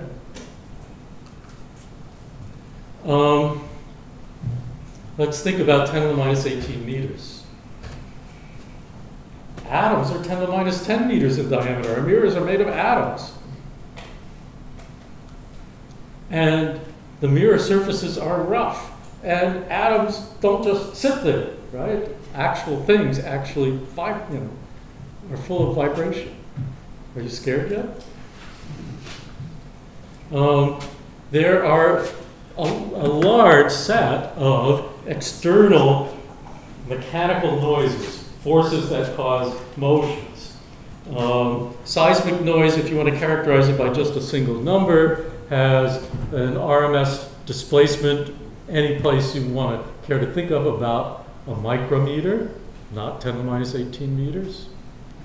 And even if I eventually convince you, no, we can solve this one, you ought to ask, what about the intrinsic vibrations of the parts that we make interferometers out of, say the Brownian motion of that pendulum suspension, or the Brownian motion of the various degrees of freedom of vibration of the mirror. If you say, well, there's a half kT's worth of energy in the motion of the pendulum itself, that turns into an amplitude of 3 × 10⁻12 meters. And each mode associated with the vibration of the mirror internal to itself has got an RMS amplitude of 3 × 10⁻16 meters. We better not be stuck by any of those things. Here, at least you can imagine, and I will be explaining later, you can build filters. But you can't filter the thermal noise, the Brownian motion. Okay? Maybe you could cool it, but that's got its troubles, and that's actually not what we do, at least in this generation. Okay, and yet, we know, so the suspense, this is the spoiler alert of all time, right? No one in this room can doubt that there must have been some way to solve all these problems, because I read a really convincing paper over a year ago that said we'd seen signals with a maximum amplitude of strain of 10⁻21 with signal-to-noise ratio in excess of 20. Still, it's our duty as physicists to understand this gap between the apparent impossibility of the challenge and what we've actually done. So, I'm going to do a shameless plug. This is even worse than Martin saying, oh, I've got some notes I'll give you, or Southie saying, why don't you look up some of my articles? I'm telling you, I've got a book that you can buy from World Scientific, or it's on Amazon. Some of you have seen it, not fewer of you know that it just came out in a slightly revised second edition. Don't throw out your first edition, but what's been added to this is an epilogue chapter that updates everything I didn't know about 22 years earlier and gives you references to where you can learn more. Didn't rewrite the whole book from scratch, I'm sorry.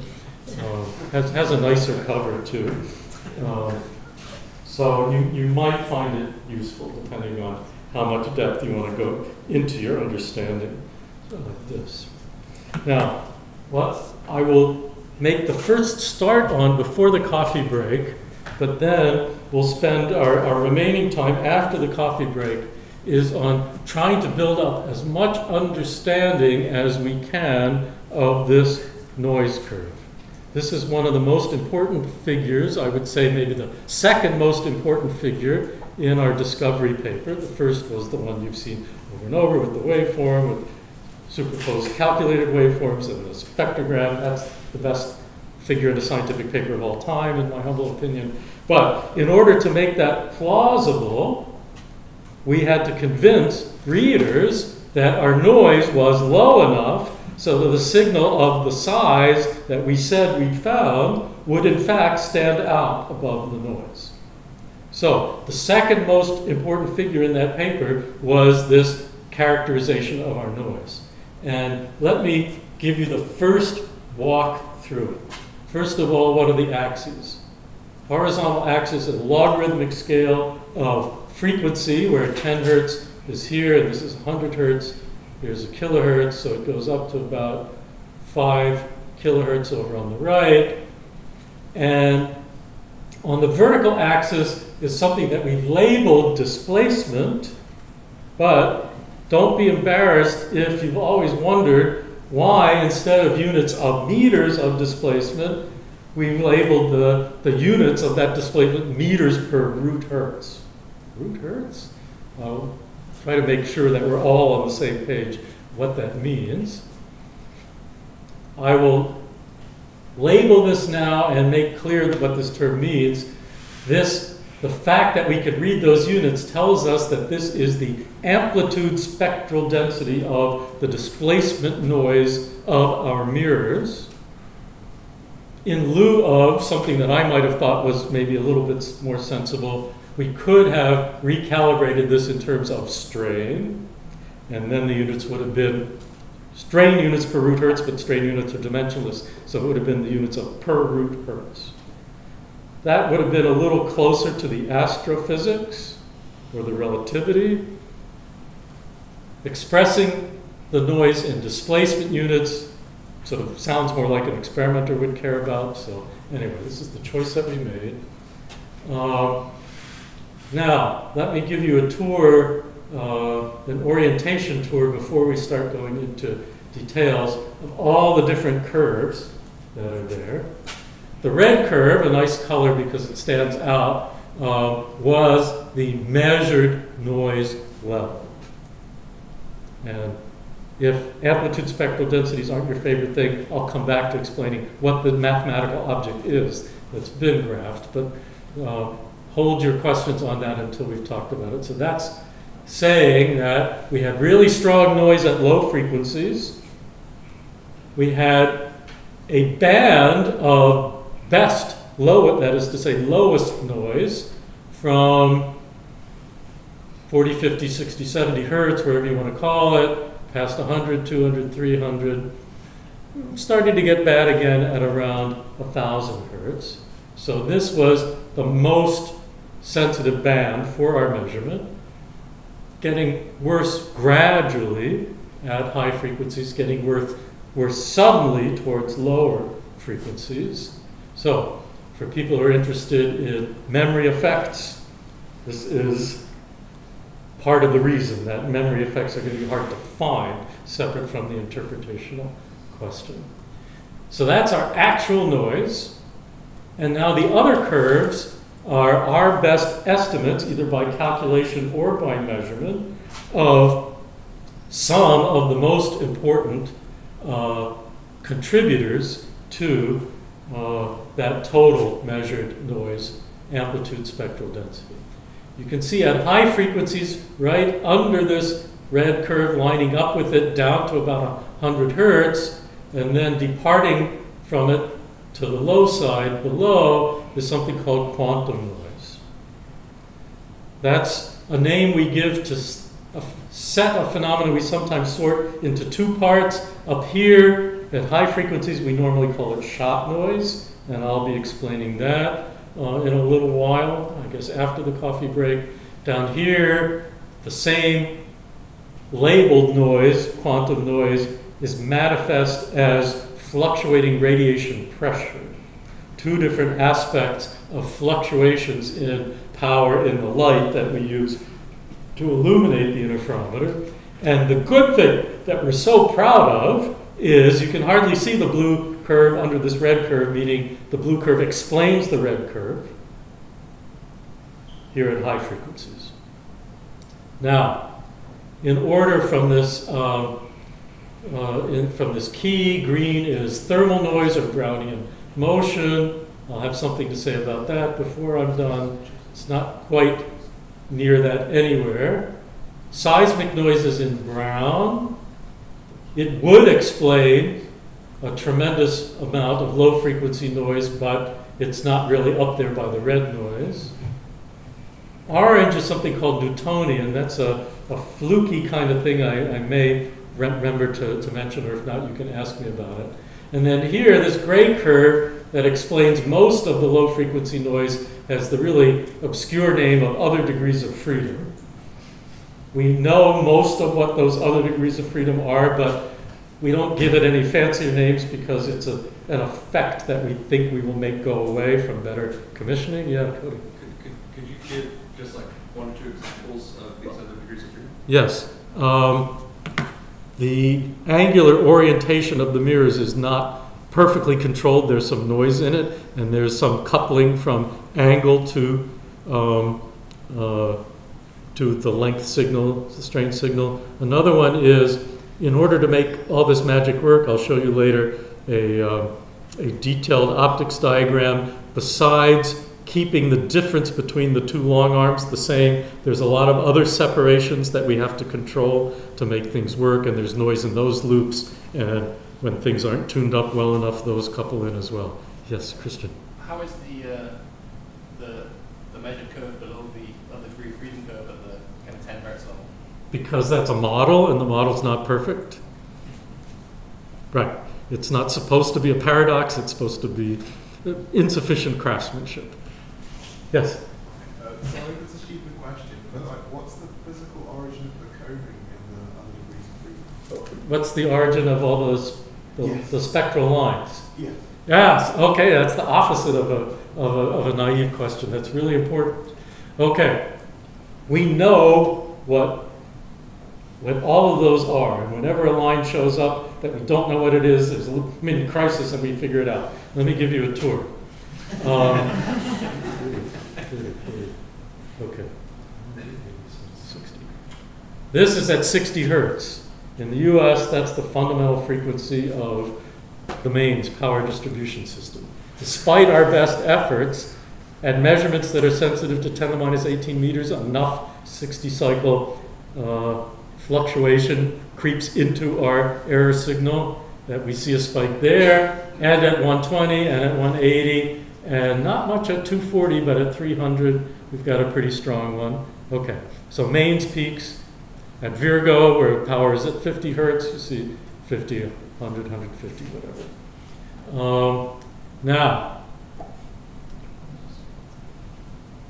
this at 500 hertz is actually a cluster of lines. And if you zoom in, you find how many?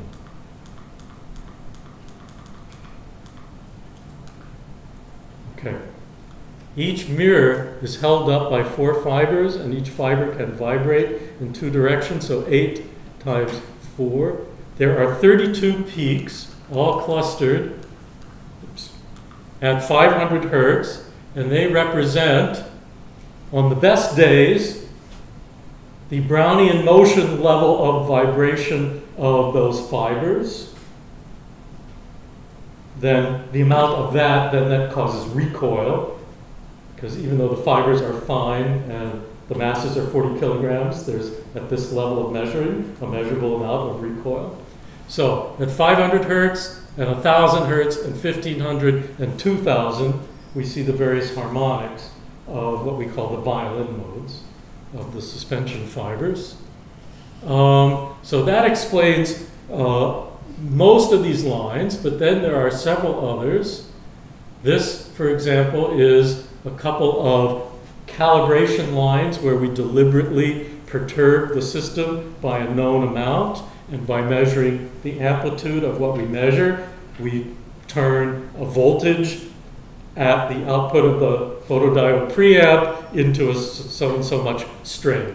And there are sets of calibration lines spread out throughout that spectrum. So between the mains peaks, the violin modes, and the cal lines, those are all the strong lines. Okay. Now, they are all either essential, as in the calibration lines, or nuisances we can't get rid of. But I have to convince you that even though they would dominate a time series graph of what you saw, that it doesn't matter that there's quasi-sinusoids of a number of frequencies of much bigger amplitudes than what we're looking for. Okay, so that's a burden on us. The calibration lines are also active during like science runs. Oh yeah, right. They're constantly active. Now, we do much more intrusive calibrations in between observing to make sure that we know how to interpolate between the frequencies at which we have the calibration lines. But because we're confident we know how to not be disturbed by giving up a few narrow frequency bands, we keep those disturbances on all the time so we can assure ourselves, A, that the interferometer is working properly, and then at the few percent level, then actually make sure we have carefully monitored the calibration so that when we see something, we can turn it into H. Cody and then Mark. Is that what these hardware injections in Hanford below like 24 hertz during the last engineering run were just like things similar to? Well, they're similar in the sense that they were deliberately applied disturbances. They were dissimilar in that that was not supposed to be observing time. We knew that was a really intrusive thing to do. And I think it was a swept sign from 10 hertz to 30 hertz. So it was a really intrusive thing to do, and maybe we should stop talking about it. Beyond that, other than, yeah, that's another example of what we do. Now, Mark. So these calibration lines, I guess you could put them in whatever frequencies you want. Right. So is there some optimal choice of what has the least effect, or is it the least competent? Okay. I could think of two principles for optimizing. Someone who's most concerned about not disturbing observations of things that we now know come from as low a frequency as we can get up to several hundred hertz would say, let's keep that clear, okay?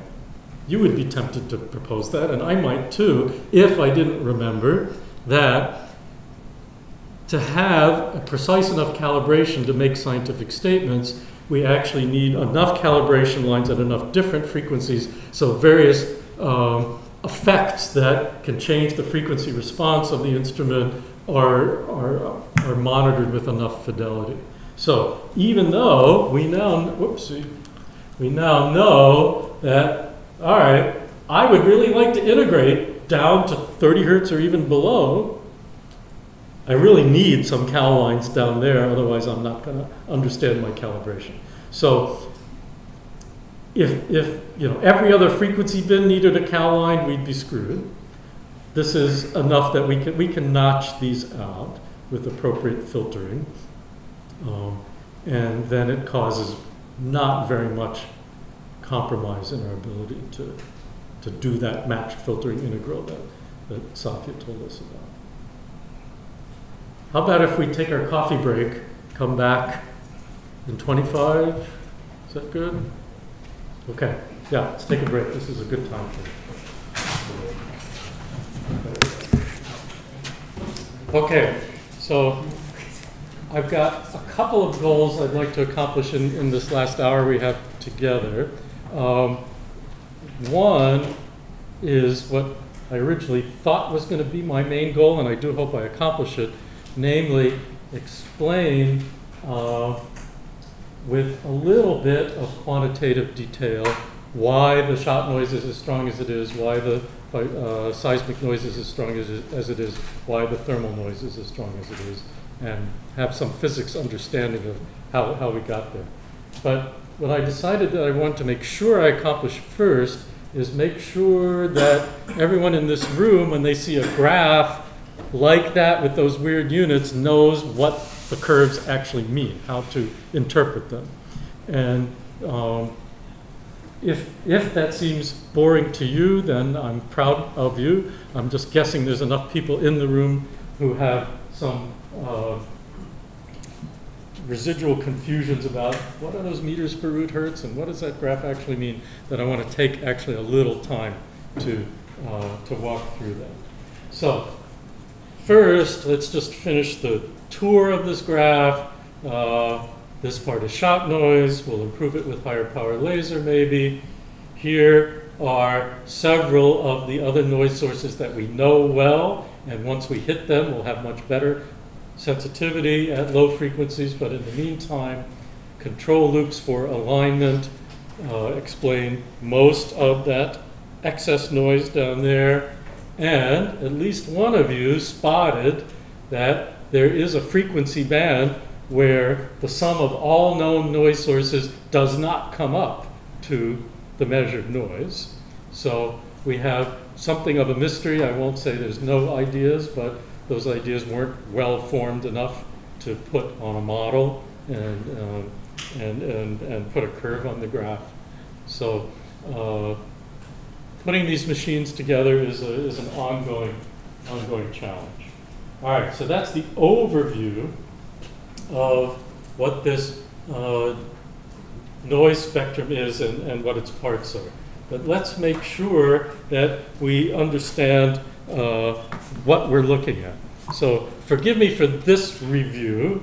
All right, there's probably no one in this room who has gone through life up to this moment without encountering a Fourier transform, but let me use it to set the stage for something that seems like a Fourier transform but isn't quite. So here is one way of writing and one way of normalizing a Fourier transform. You take the time series you want to Fourier transform, multiply it by a complex sinusoid of frequency f, integrate over all time in the time series, and that gives you this object that's a function of frequency called the Fourier transform of your original time series.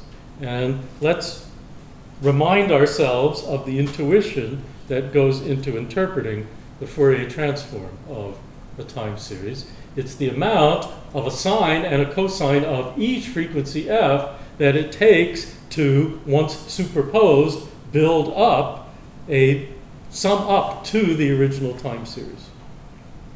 Okay? So, I will, between now and the end of our time together, switch back and forth between describing the world as wiggles that you see, and that's the time series world, and speaking of, oh, at this frequency, that frequency, the third frequency, and the mathematical operation that's at the base of connecting those two views of the world is the Fourier transform. Now, we'll get much closer to that noise spectrum that we've just been spending a while staring at if we think about the object called the power spectrum. Now, if I wanted to do an actual formal definition of a power spectrum, I'd add another 15 minutes to this that I didn't want to do. So it is nevertheless the case that the object called the power spectrum is often calculated, even if it's not defined this way, it's calculated this way, and it's also really good for intuition. If I have a time series and I Fourier transformed it, if I take the norm squared of it, and to get the units to come out right, I have to divide by the length of time associated with the time series. That is, strictly speaking, an object called the periodogram, but it can be shown that it's a very good approximation to the power spectrum. And it's also the case that every power spectrum I have ever measured or seen measured was calculated this way. So I hope no one who knows the actual definition of the power spectrum is too offended by this. So let's see how it's like a Fourier transform and how it's not like. Of course, it's based on taking a Fourier transform first, but what happens when we take that complex valued function of frequency to keep track of sines and cosines, or amplitude and phase, however you most like it, and take the norm squared? What have we thrown away? Say again? The argument? Right. We've got the amplitude, but not the phase. But phase or argument, two names for the same thing.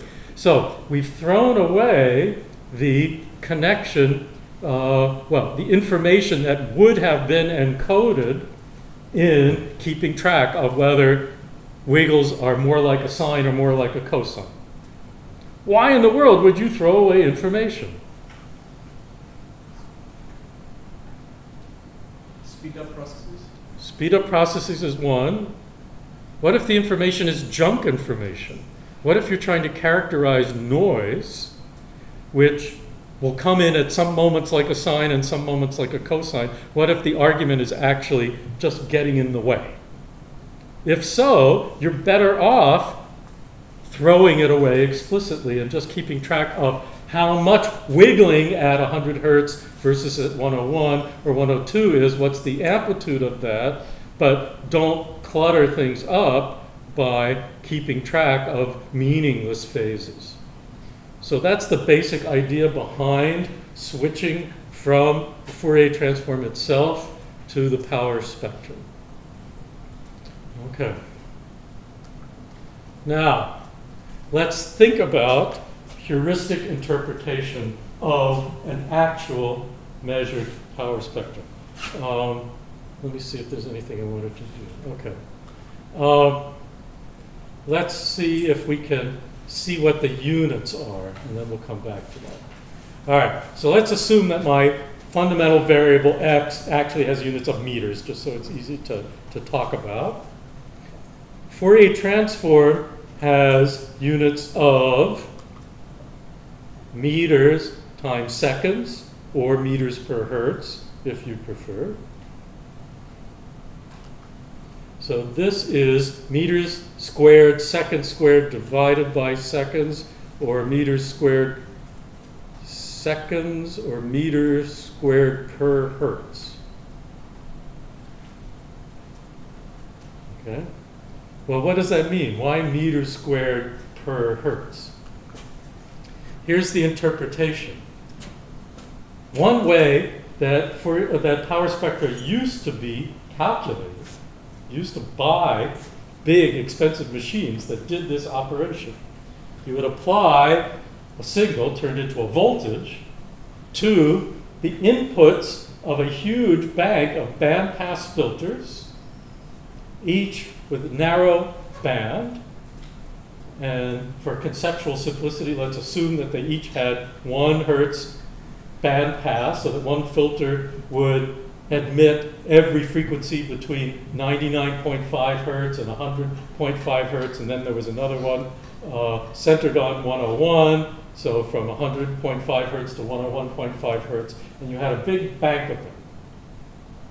And then, at the output of each of those filters, the original signal that was applied to them, at the output of each one, it looks kind of like a sinusoid at that central frequency of each filter, except the amplitude's growing and shrinking. Sometimes it's looking sine-ish, sometimes it's looking cosine-ish. Okay? But if you're interested in the power spectrum, what do you want to do? You want to take those wiggles and low-pass filter them and measure the amplitude of what comes out of, just measure the amplitude in some way. I could show you a circuit to do it. Okay? So at the end of this process, I measured the average amplitude of the wiggles that went through each 1 hertz wide bandpass filter over as wide a range as I had money or patience for to build my bandpass filter. That set of amplitudes of wiggling at various frequencies, as long as I calibrated it in terms of the mean square wiggling amplitude, is the power spectrum of the original signal. The mean square fluctuation in a set of 1 hertz bands. So that's why the units of meters squared or volts squared per hertz make sense, because the whole signal ends up with an overall mean square amplitude of meters squared. But each individual 1 hertz unit has its subset of that, its contribution to that. So that's meters squared per hertz. We're almost there. Experimentalists are wonderful people, but we have limited minds, and most of us don't like to think in terms of volts squared or meters squared. We would just rather think in more linear units. So what we do as just a cultural practice is take the square root of the power spectrum. Then instead of meters squared per hertz, we have an object with meters per root hertz. That's all it is. Okay? So if you ever want to go back and instead of seeing how much wiggling is happening at any given frequency and sum things up over a whole band, or maybe even find the mean square deviation over all frequencies,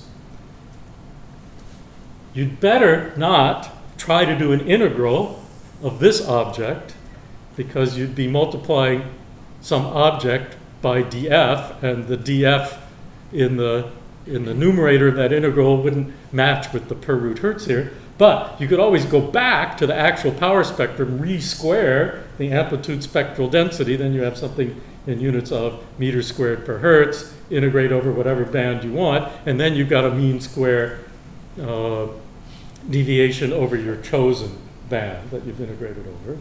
So that's one reason to not spend your entire life looking at amplitude spectral densities. Sometimes you really need that mathematical object which has a per hertz in the denominator. But for most purposes, we prefer this, meter squared per hertz. And basically, you can look at that, and if you need to, resquare it to do any band integrals over which you want to look. Okay? So, that was maybe a little bit too much hand-wavy math. Anyone want to ask a question about that before I go on? Nope? Okay, good. Peter? Yes, I'm sorry. And is there a difference between amplitude and linear spectral densities? Between amplitude spectral densities and linear spectral densities. I'm not sure I've heard the term linear spectral density, but it sounds a lot like amplitude spectral density. I think it always. If the units are some unit per root hertz, then it's a version of this. Okay, now let's do a little bit of an exercise. Let's say we wanted to know that I could just barely discern at signal to noise ratio about 1, which means I'm not really detecting it, but just beginning to discern something at a noise level of 10 to the minus 22. How can we connect that with any of these kinds of noise graphs? So let's also imagine that I was looking for a signal of about this size in the vicinity of 100 hertz. It means the natural integration time to find just one cycle at 100 hertz is the period of 100 hertz, namely 10 milliseconds. And so the thing that I'm invited to do to figure out whether my noise spectrum, and this is, I should have fixed this, this is another notation for capital S sub H of F, the power spectrum of the strain noise spectrum. What I want to do is see how much noise there is in the vicinity of 100 hertz. And the question is, what's the bandwidth of noise that competes with measurement made every 10 milliseconds, and it's about 100 hertz. So I want to integrate over my spectrum from 50 hertz to 150 hertz and ask, will that integral give me 10 to the minus 22 squared, because here I am in squared units, strain units squared per hertz. And so if I unwind that, I find that I'm going to have the required sensitivity for an individual measurement if the spectral density, the power spectrum, well, if the amplitude spectral density of my strain noise near 100 hertz is 10 to the minus 23 per root hertz. So I took this, 10 to the minus 44 times 100 hertz became 10 to the minus 40. Let's see, did I do that right? Yeah, I think that's right. If this is 10 to the minus 23 per root hertz, that's 10 to the minus 46 per hertz times 100 hertz makes 10 to the minus 22 squared. Are the bounds on the integral just chosen for like just the neighborhood of 100? Yeah, just for the neighborhood. It's nothing magic, because this is just a rough and ready calculation. Okay, so there's often this suspicious closeness of the thing you want in 10 to the minus 20 in amplitude spectral density and the RMS noise you want. And the reason they're suspiciously close is you're usually talking about bandwidths that the square root of which are not so far from 1. In this case, we're talking about a 100 hertz band or square root of that of 10. So in this calculation, the fact that you've got 10 to the minus 23, doesn't this comes exactly from choosing a width of 100? Yes, yeah, precisely. So I could do whatever other integral I wanted, but if I'm measuring if I'm trying to make a new measurement of did something blip up and down on a 10 millisecond timescale every 10 milliseconds, the width of the bandpass filter that's equivalent to that operation is about 100 hertz.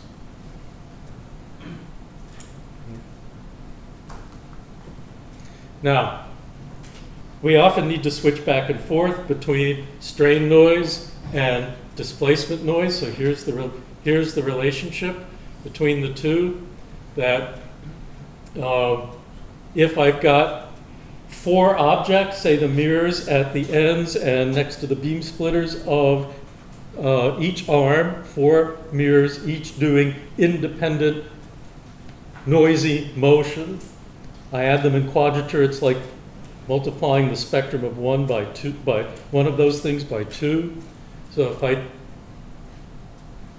turn this into, want to change displacement noise into strain noise from that displacement, I divide by the length of an arm and multiply by 2 for the quadrature effect.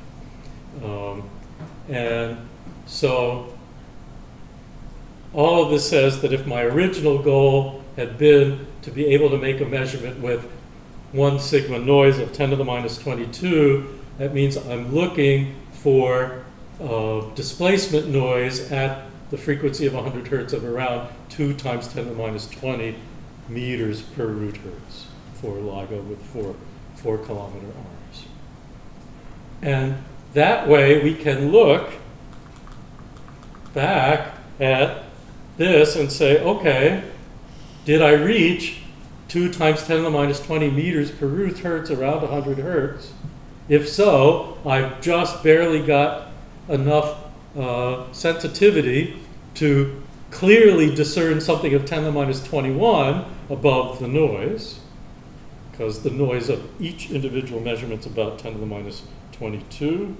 And yeah, just by good fortune, good choice of numbers, this spectrum, this amplitude spectral density of displacement noise is just barely good enough for what my stated goal was. Okay, so this is a good time to pause, ask questions about interpretation of spectra of various kinds if you have questions you want to ask. Okay, if not, let's talk about a few individual noises. So, shot noise. Remember, we are using this characteristic operating curve that links brightness that that we measure. We read off our power level, come down and find a phase difference. Now, let's see how fluctuation in the measured brightness that comes not from an actual presence of a gravity wave, but instead from some other phenomenon would confuse us. If there's any other reason for the brightness to go up and down, other than a gravity wave, it will confuse us, because if the brightness is here when it should have been there, that means we, instead of reading that phase difference, we need to read that phase difference. The slope, the slope of this operating characteristic turns any change in power into an inferred change in phase. So if there is any fluctuation not caused by gravity waves, it confuses us and therefore is a noise. So now let's ask whether we need to pay any careful attention to our brightness measurements, or whether we can just say, oh, let's see whether the output power is bright or dark. If bright or dark was all we needed to distinguish, or all we were capable of distinguishing, then we would be saying that the strain that we could, by this crude method, discern is about a half a wavelength over the length of the path that the light takes. And with 1 micron light and 4 kilometer arms and about 100 trips through the arm through folding, as I'll mention in a little bit, because we don't just send the light out and back like every other diagram I've shown you. We actually trap it for multiple trips. If we use these parameters, just bright, dark, or on-off readout would give us strain sensitivity of 10 to the minus 12. Good or not? Not good. Okay, so we have to do better. And what are we going to do? The only thing I can think of to do, and this is in fact what we try to do, is say, we'll pick an operating point, we'll know what the power is there, and we will try our best to discern not just the difference between dark and bright, but discern much more finely what the power is. And if we can discern it fine enough and not have extraneous disturbances causing spurious fluctuations in brightness by too much, then we will have made a much finer phase measurement and thus a much finer measurement of the strain. But let's take a deep breath. On-off gives us 10 to the minus 12. What are we looking for? 10 to the minus 22, say. Only 10 orders of magnitude better. So we have to know how bright our spot is and know it to a part in 10 to the 10. And take a deep breath. Do you think that's feasible? Just barely. Okay. So here's the basic idea, not that guarantees that there isn't any other problem, but this is the without which nothing else works. At a minimum, a real physical light beam in the physical world we live in, where light is made out of photons, can only be as well determined as is allowed by Poisson fluctuations in the number of photons arriving in each measurement interval. Now, there's actually very profound quantum mechanics behind that seemingly simple statement. I sort of believed that back when I believed that photons arrived just independently and we should just think of it as throwing dice over and over. I've now been told that that marks me as a very naive physicist. But the answer comes out the same, whether you're a sophisticated person who profoundly understands the quantum mechanics of light or a naive person who just thinks of photons arriving independently. If I want to know a brightness to 1 part in 10 to the 10, I need 10 to the 20 photons to arrive in my beam in each measurement interval, because the square root of 10 to the 20 is 10 to the 10. Okay. So this tells me that at an absolute minimum, before any other technical problems might come in, I need a huge power, because I need my beam of light to have this rather astronomical sounding number of photons arriving per second. I need 10 to the 20 photons in this toy description of a measurement in each 10 milliseconds. And when I plug 10 to the 22 photons per second into this formula that tells me what's the light power, that tells me I need 2 kilowatts of 1 micron light shining on the beam splitter of my interferometer. Now, I can't buy a 2 kilowatt laser. All right, so am I screwed? Well, not quite.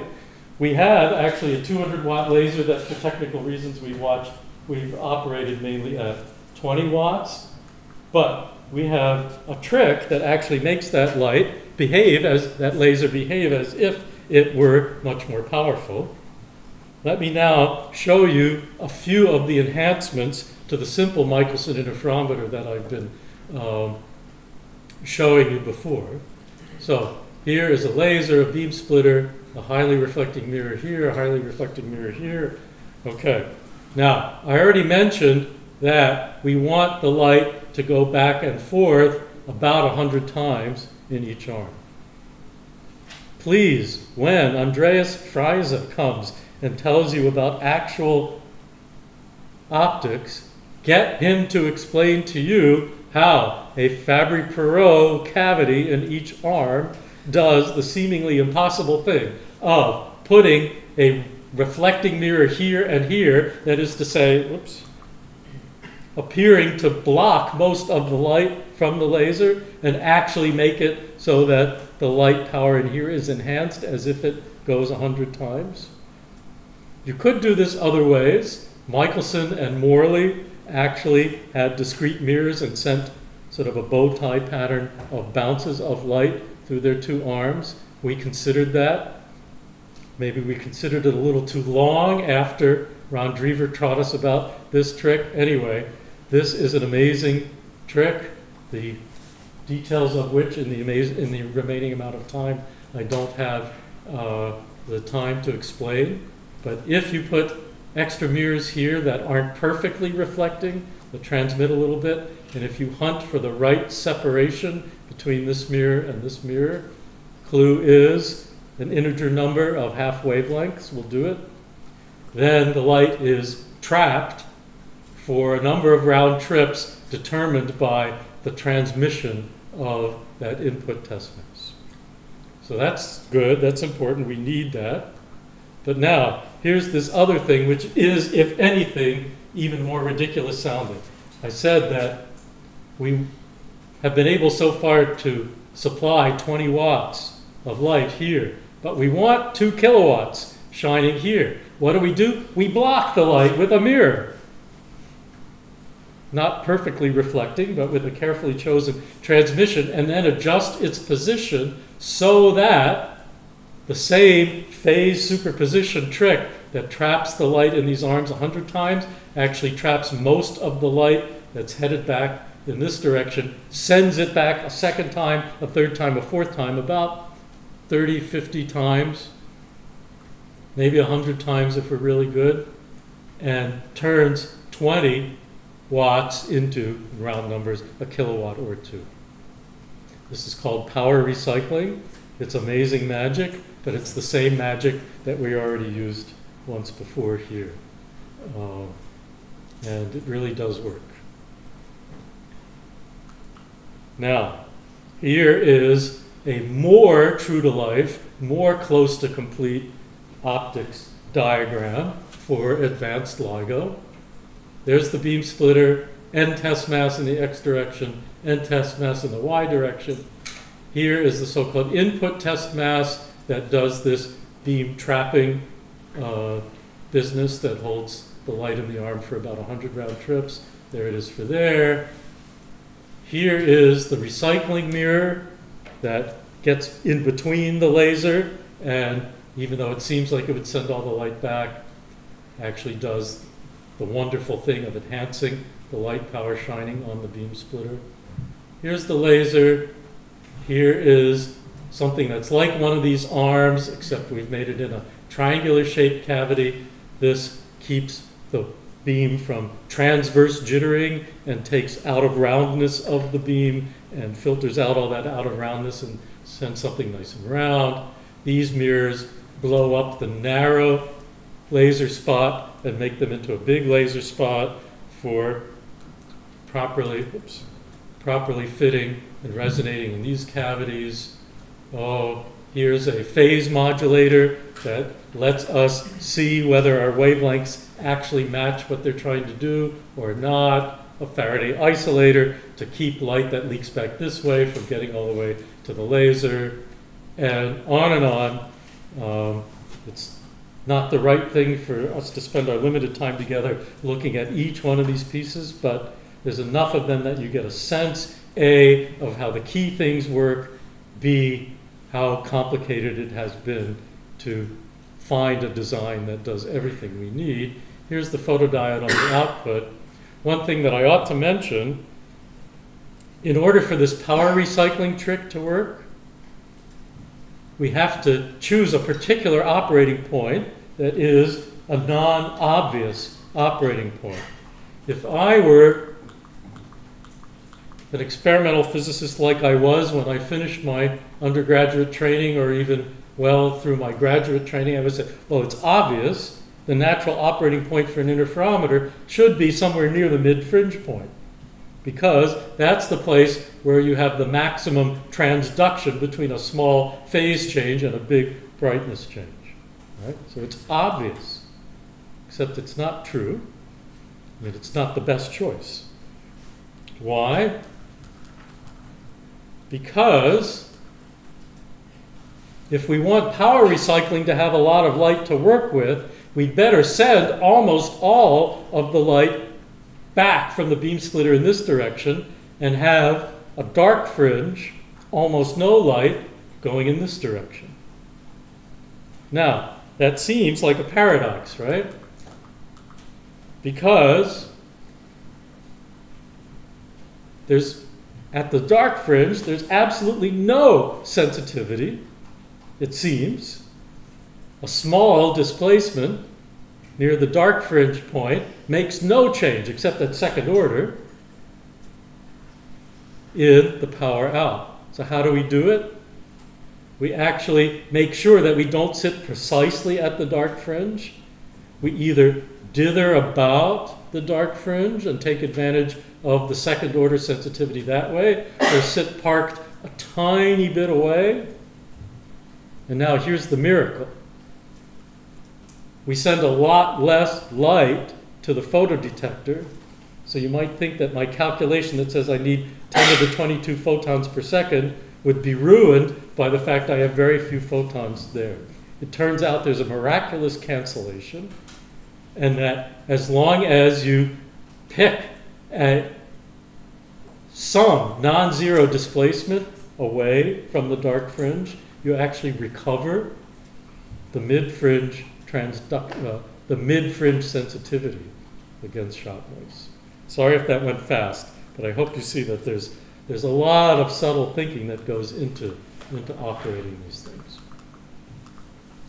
Now, so shot noise essentially can only be cancelled by more power, essentially. That's right. Yes. Well, that's almost right. Okay. Let me suggest, since that's a really good question, why that's something scary. I don't have slides to do this, but since you brought it up, here is shot noise. Here is radiation pressure noise. Shot noise comes down as I turn up the power because I get more photons, just as you reminded us. Radiation pressure noise comes from actual buffeting of the mirrors from quantum fluctuations in the power, but they're expressed as a force on the mirror that actually moves them, whereas over here, it's not the force that matters, but your ability to discern where you are on that operating characteristic. So, yes, to improve this, you want more power. That'll bring this down. Turn up the power, this noise goes up. Now, the way LIGO's operating today, we could tolerate some more power. That would help bring this down, and this would come up, but since it's buried underneath other noise, we can tolerate it. But not for long, because we're going to fix this really soon. And then, look, here's some places where that radiation pressure might be the dominant noise. So it's really dangerous. Yes? Is it possible to provide like a quick summary of how you're going to bring it lower in the low frequency? Like how you're going to fix it? How we're going to fix it? Yes. Squeezing. Frequency-dependent squeezed light. So that's a very quick answer. That's all the detail that I'm going to fit into these lectures.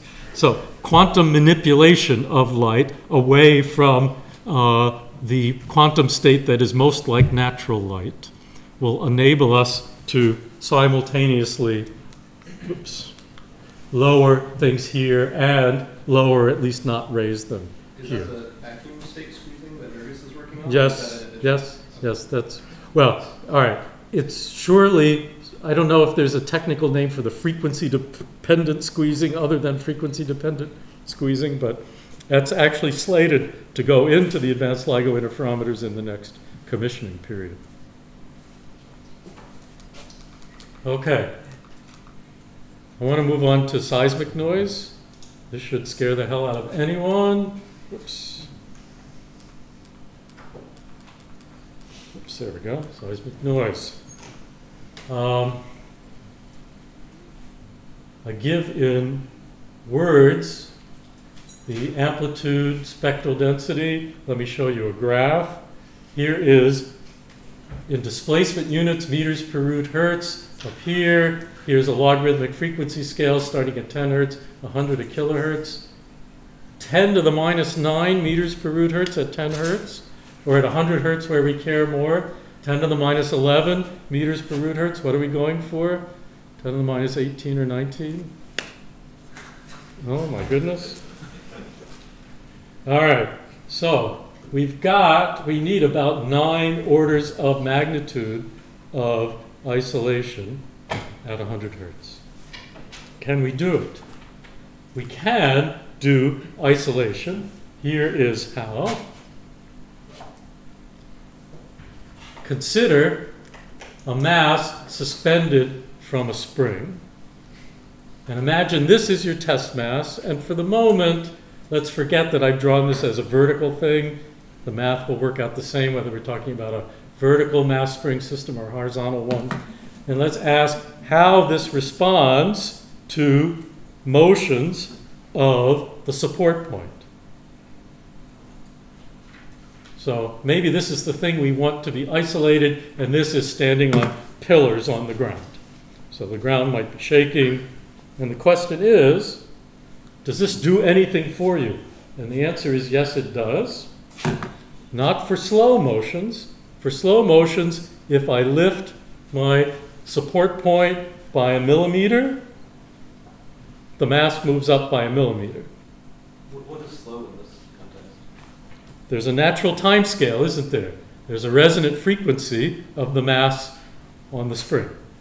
So, or call it the period, since we're talking time scales.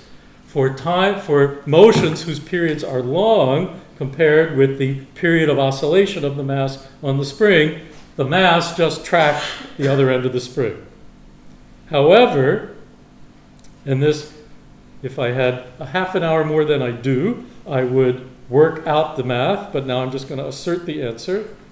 If I move my support point at frequencies that are high compared with the resonant frequency, that does a little stretching of the spring, but before the mass has time to respond to that stretched or compressed spring, I've reversed my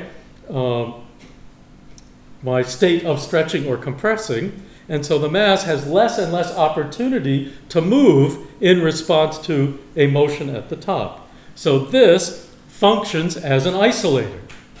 It does no isolating below the resonance, but at frequencies above the resonant frequency, for higher and higher frequencies, it's better and better isolation.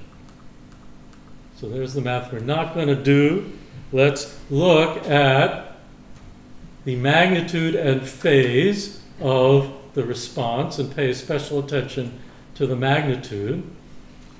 0 in these units means 10 to the 0, or 1.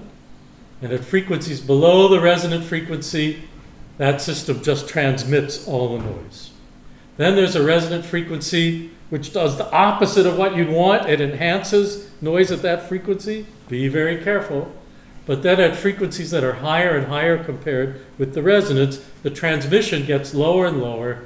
Let me not interpret decibel units for those of you who aren't familiar with them. Sorry I introduced them in this graphic. The way physicists would speak instead of engineers, we'd say the isolation gets better and better, like it's proportional to 1 over frequency squared, where the numerator is normalized at the resonant frequency. So if I'm a factor of 10 in frequency above the resonance, I should have only a transmission of 1/100th, an isolation of a factor of 100. 2 orders of magnitude above the resonance, I should only transmit 1 part in 10 to the 4 of the noise. There's another clearer version of that. Okay. So, if this is my amplitude spectral density of seismic noise, and I say, I'm going to use the fact that I wanted to suspend my pendulums, my test masses as pendulums, and let me specify that I made them this long so they have a resonant frequency of 1 hertz. Then the amplitude spectral density of the transmitted noise down to the test mass, it's reduced by a factor of 100 when we're a factor of 10 above the resonant frequency. It's reduced by a factor of 10 to the 4th if we're a factor of 100 above the resonant frequency, and so on. So I've taken this utterly horrible seismic noise spectrum and changed it into something that's merely horrible. It actually meets our target around a kilohertz. Now, I'd like to observe below a kilohertz, thank you very much. So what can I do? I can not attach the top of my pendulum to something that's rigidly attached to the ground, but why don't I attach it to something that is itself isolated? And in fact, while I'm at it, why don't I suspend that thing from something else that is itself isolated? Does it ring a bell? Remember what we saw? Mirror suspended from penultimate mass, from upper intermediate mass, from top mass. Here's the LIGO version. There's our mirror, penultimate mass, another mass, and some other magical stuff called active isolation that I don't have time to explain, but it's a wonderful thing. Here's an even more amazing version of that. This is Virgo, which suspends this from this, which is suspended from this and this, okay? A huge chain. And that thing does a fabulous job, okay? That takes this input amplitude spectral density and turns it into that. LIGO's is good enough, okay? But Virgo's is brilliant. So here it's done in math if you like it, but this is the basic idea. Suspend something from something suspended from something suspended. And it gets very complicated at the resonant frequencies of that coupled mechanical system. And there's a lot of resonances, and the noise is enhanced at each of them, so you have to do other tricks to not suffer from the fact that you've built resonances into your system, but we have tricks for doing that, ways to damp that noise that without compromising the isolating effect here. And so we can, in fact, take noise that is 10 orders of magnitude or 9 orders of magnitude too big and make it be small enough that we don't have to worry about it at some frequencies. But now let's take a look at this Virgo noise spectrum. Okay?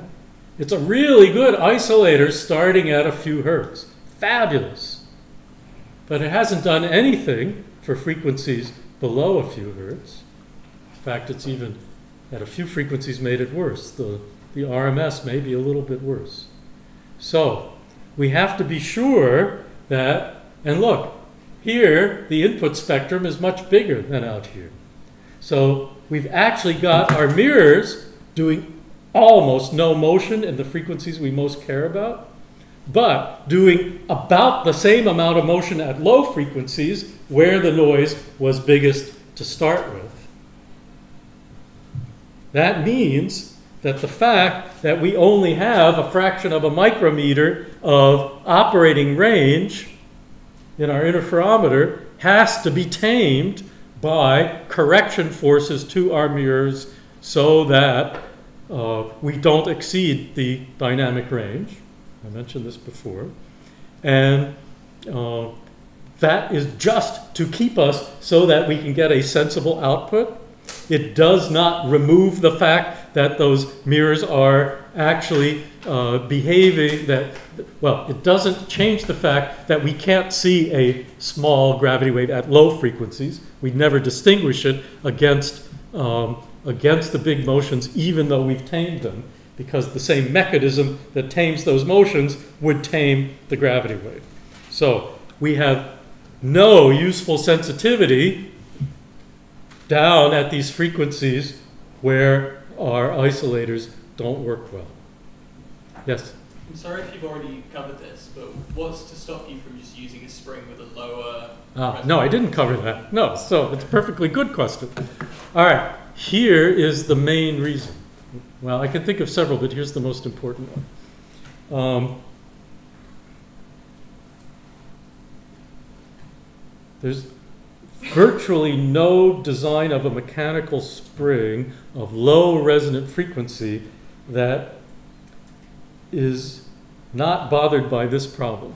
So let's think about a pendulum for a second. That's a really good example. So it does this wonderful thing of isolation above its resonant frequency. But now the way I described it was a pretty good first approximation. However, the fiber is made out of a real material which has some finite mass to it. That means that at some frequency, hopefully pretty high above the fundamental resonance frequency of the pendulum, but at some frequency that you will encounter, there is a resonance from the transverse vibration of the fiber. In fact, we saw it in the noise spectrum. It's called the violin modes in this case. If I lengthen my pendulum to move the resonant frequency to a lower place, the resonant frequency of a pendulum goes down like the square root of the length. But the resonant frequencies of those violin modes goes down linearly like the length. So I'm rapidly bringing those violin modes down from 500 hertz down to 100, God forbid, or even lower. And at frequencies that where you start encountering the internal resonances, you're no longer got a steeply falling isolation, and you've got all these enhanced things. And every mechanical isolator has an effect like that. So that's why I consider that Virgo thing the most brilliantly aggressive attempt to do this. Okay, and it's huge. It's many meters tall. Okay, but even they, said we better not make our individual stages much longer than this because of that problem. Okay, so it was a good question. Yeah. Is there anything you could use then that acts like a high-pass filter, so it filters out the low frequency noise but lets through high frequency? Is there any mechanical system that would let you do that? I don't know it. Let me say a bit about this other magic here. It's the closest thing I know. All right, this thing called active isolation. That LIGO has 2 layers of it. Now, what do I mean by a layer of active isolation? So there's a platform and 2 things that platform is equipped with. One is a set of vibration sensors, call them seismometers if you like, which are themselves masses suspended on springs and then a measurement built into the housing to see whether housing and mass have moved with respect to each other. So inertial ways of seeing whether the platform is moving, and then actuators that let you push on the platform to try and undo what you see as the relative motion. Okay, so you've got an inertial sensor, and you say, it looks like my platform was moving up, I'd better pull down.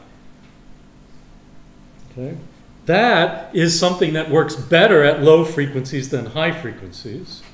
In fact, between 1/10 of a hertz and a few hertz, this adds a substantial amount of isolation. Okay, so that's the closest thing I know to the kind of system you were trying to invent. Yes, go ahead. So I might have just missed something, but at one point you said from seismic noise alone at 100 hertz we need 9 orders of magnitude improvement. Yeah. And then you said that it's a frequency squared improvement by the simple harmonic oscillator. So at 100 hertz that should be a factor of 10 to the 4, right? Unless I missed something. Like, aren't there 5 more orders that we need for the seismic noise? Or did I do? Okay. So that says a single pendulum's not enough. So, right? But it's a pendulum cascaded from a pendulum cascaded from a pendulum. Okay. So we get, in fact, in the high frequency limit, not in the frequencies where all the modes are, but in the high frequency limit, you just get to multiply the isolation factors. So that's why we have pendulum hung from pendulum, hung from pendulum. And we have enough, so we don't just barely make it at 100 hertz. We have enough that was aimed to work at 10 hertz. That's why it's as elaborate as it is. Yes? These violin modes, are they self-excited, or do they still get excited through, like, the setup? Some of each.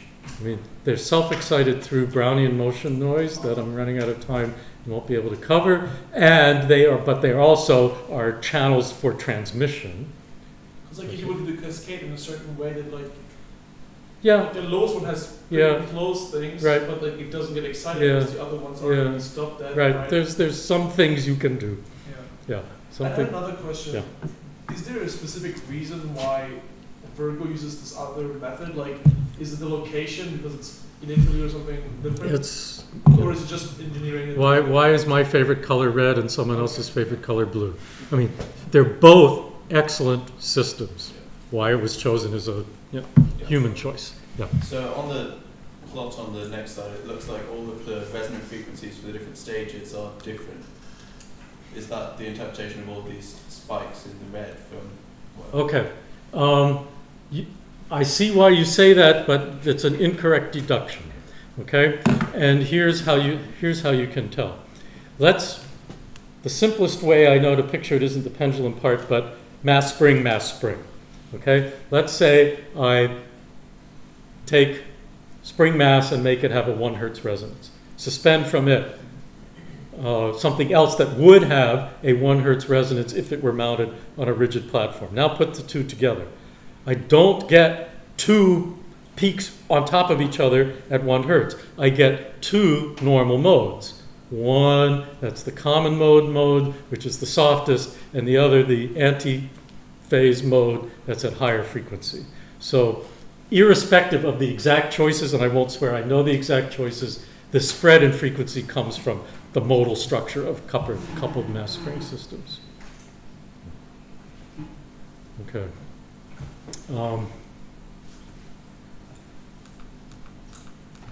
Let me just show you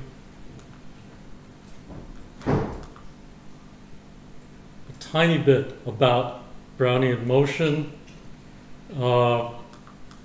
Okay, there's classical Brownian motion of microgram-sized particles suspended in fluids.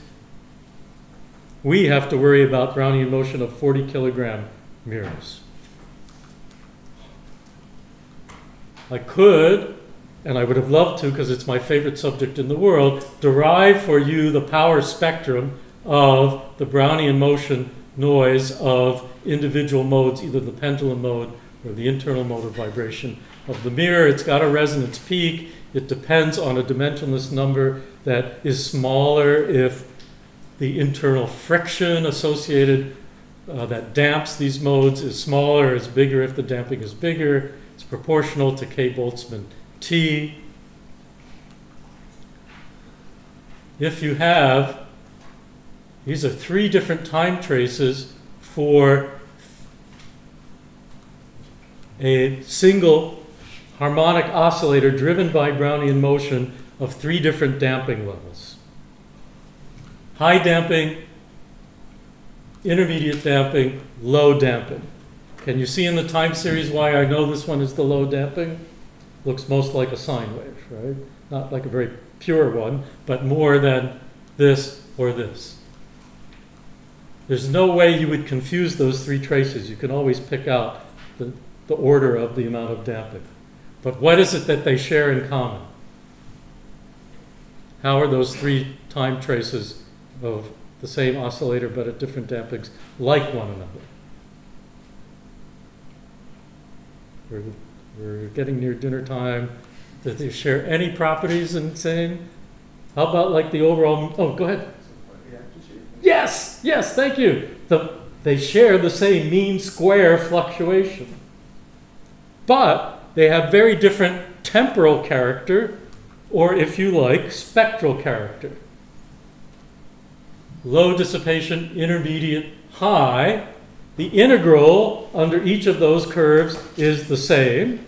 You can't quite see it because I did this in log and not linear, but if I turn that into a linear graph, you would see that all 3 of those have the same integral. This is a lot fatter, this is taller.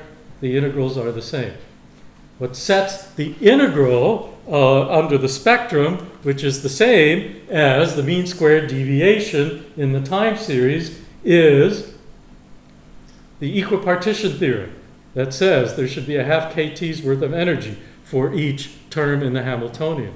But what the equipartition theorem tells you nothing about is the spectral character, whether almost all the noise shows up at the resonant frequency or whether it's spread over a huge range of frequencies. We can't change half kT. We're not refrigerating anything yet. But we can build our systems out of very low dissipation materials so that we concentrate the half kT in wiggles of a very narrow frequency range that we will notch out of our data just like we notch out calibration lines.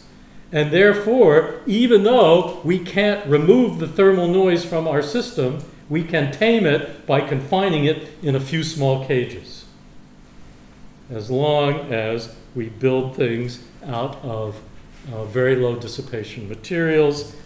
And that is all I wanted to say about that. So thank you for your attention, and let's have a good dinner and a nice Kaylee tonight.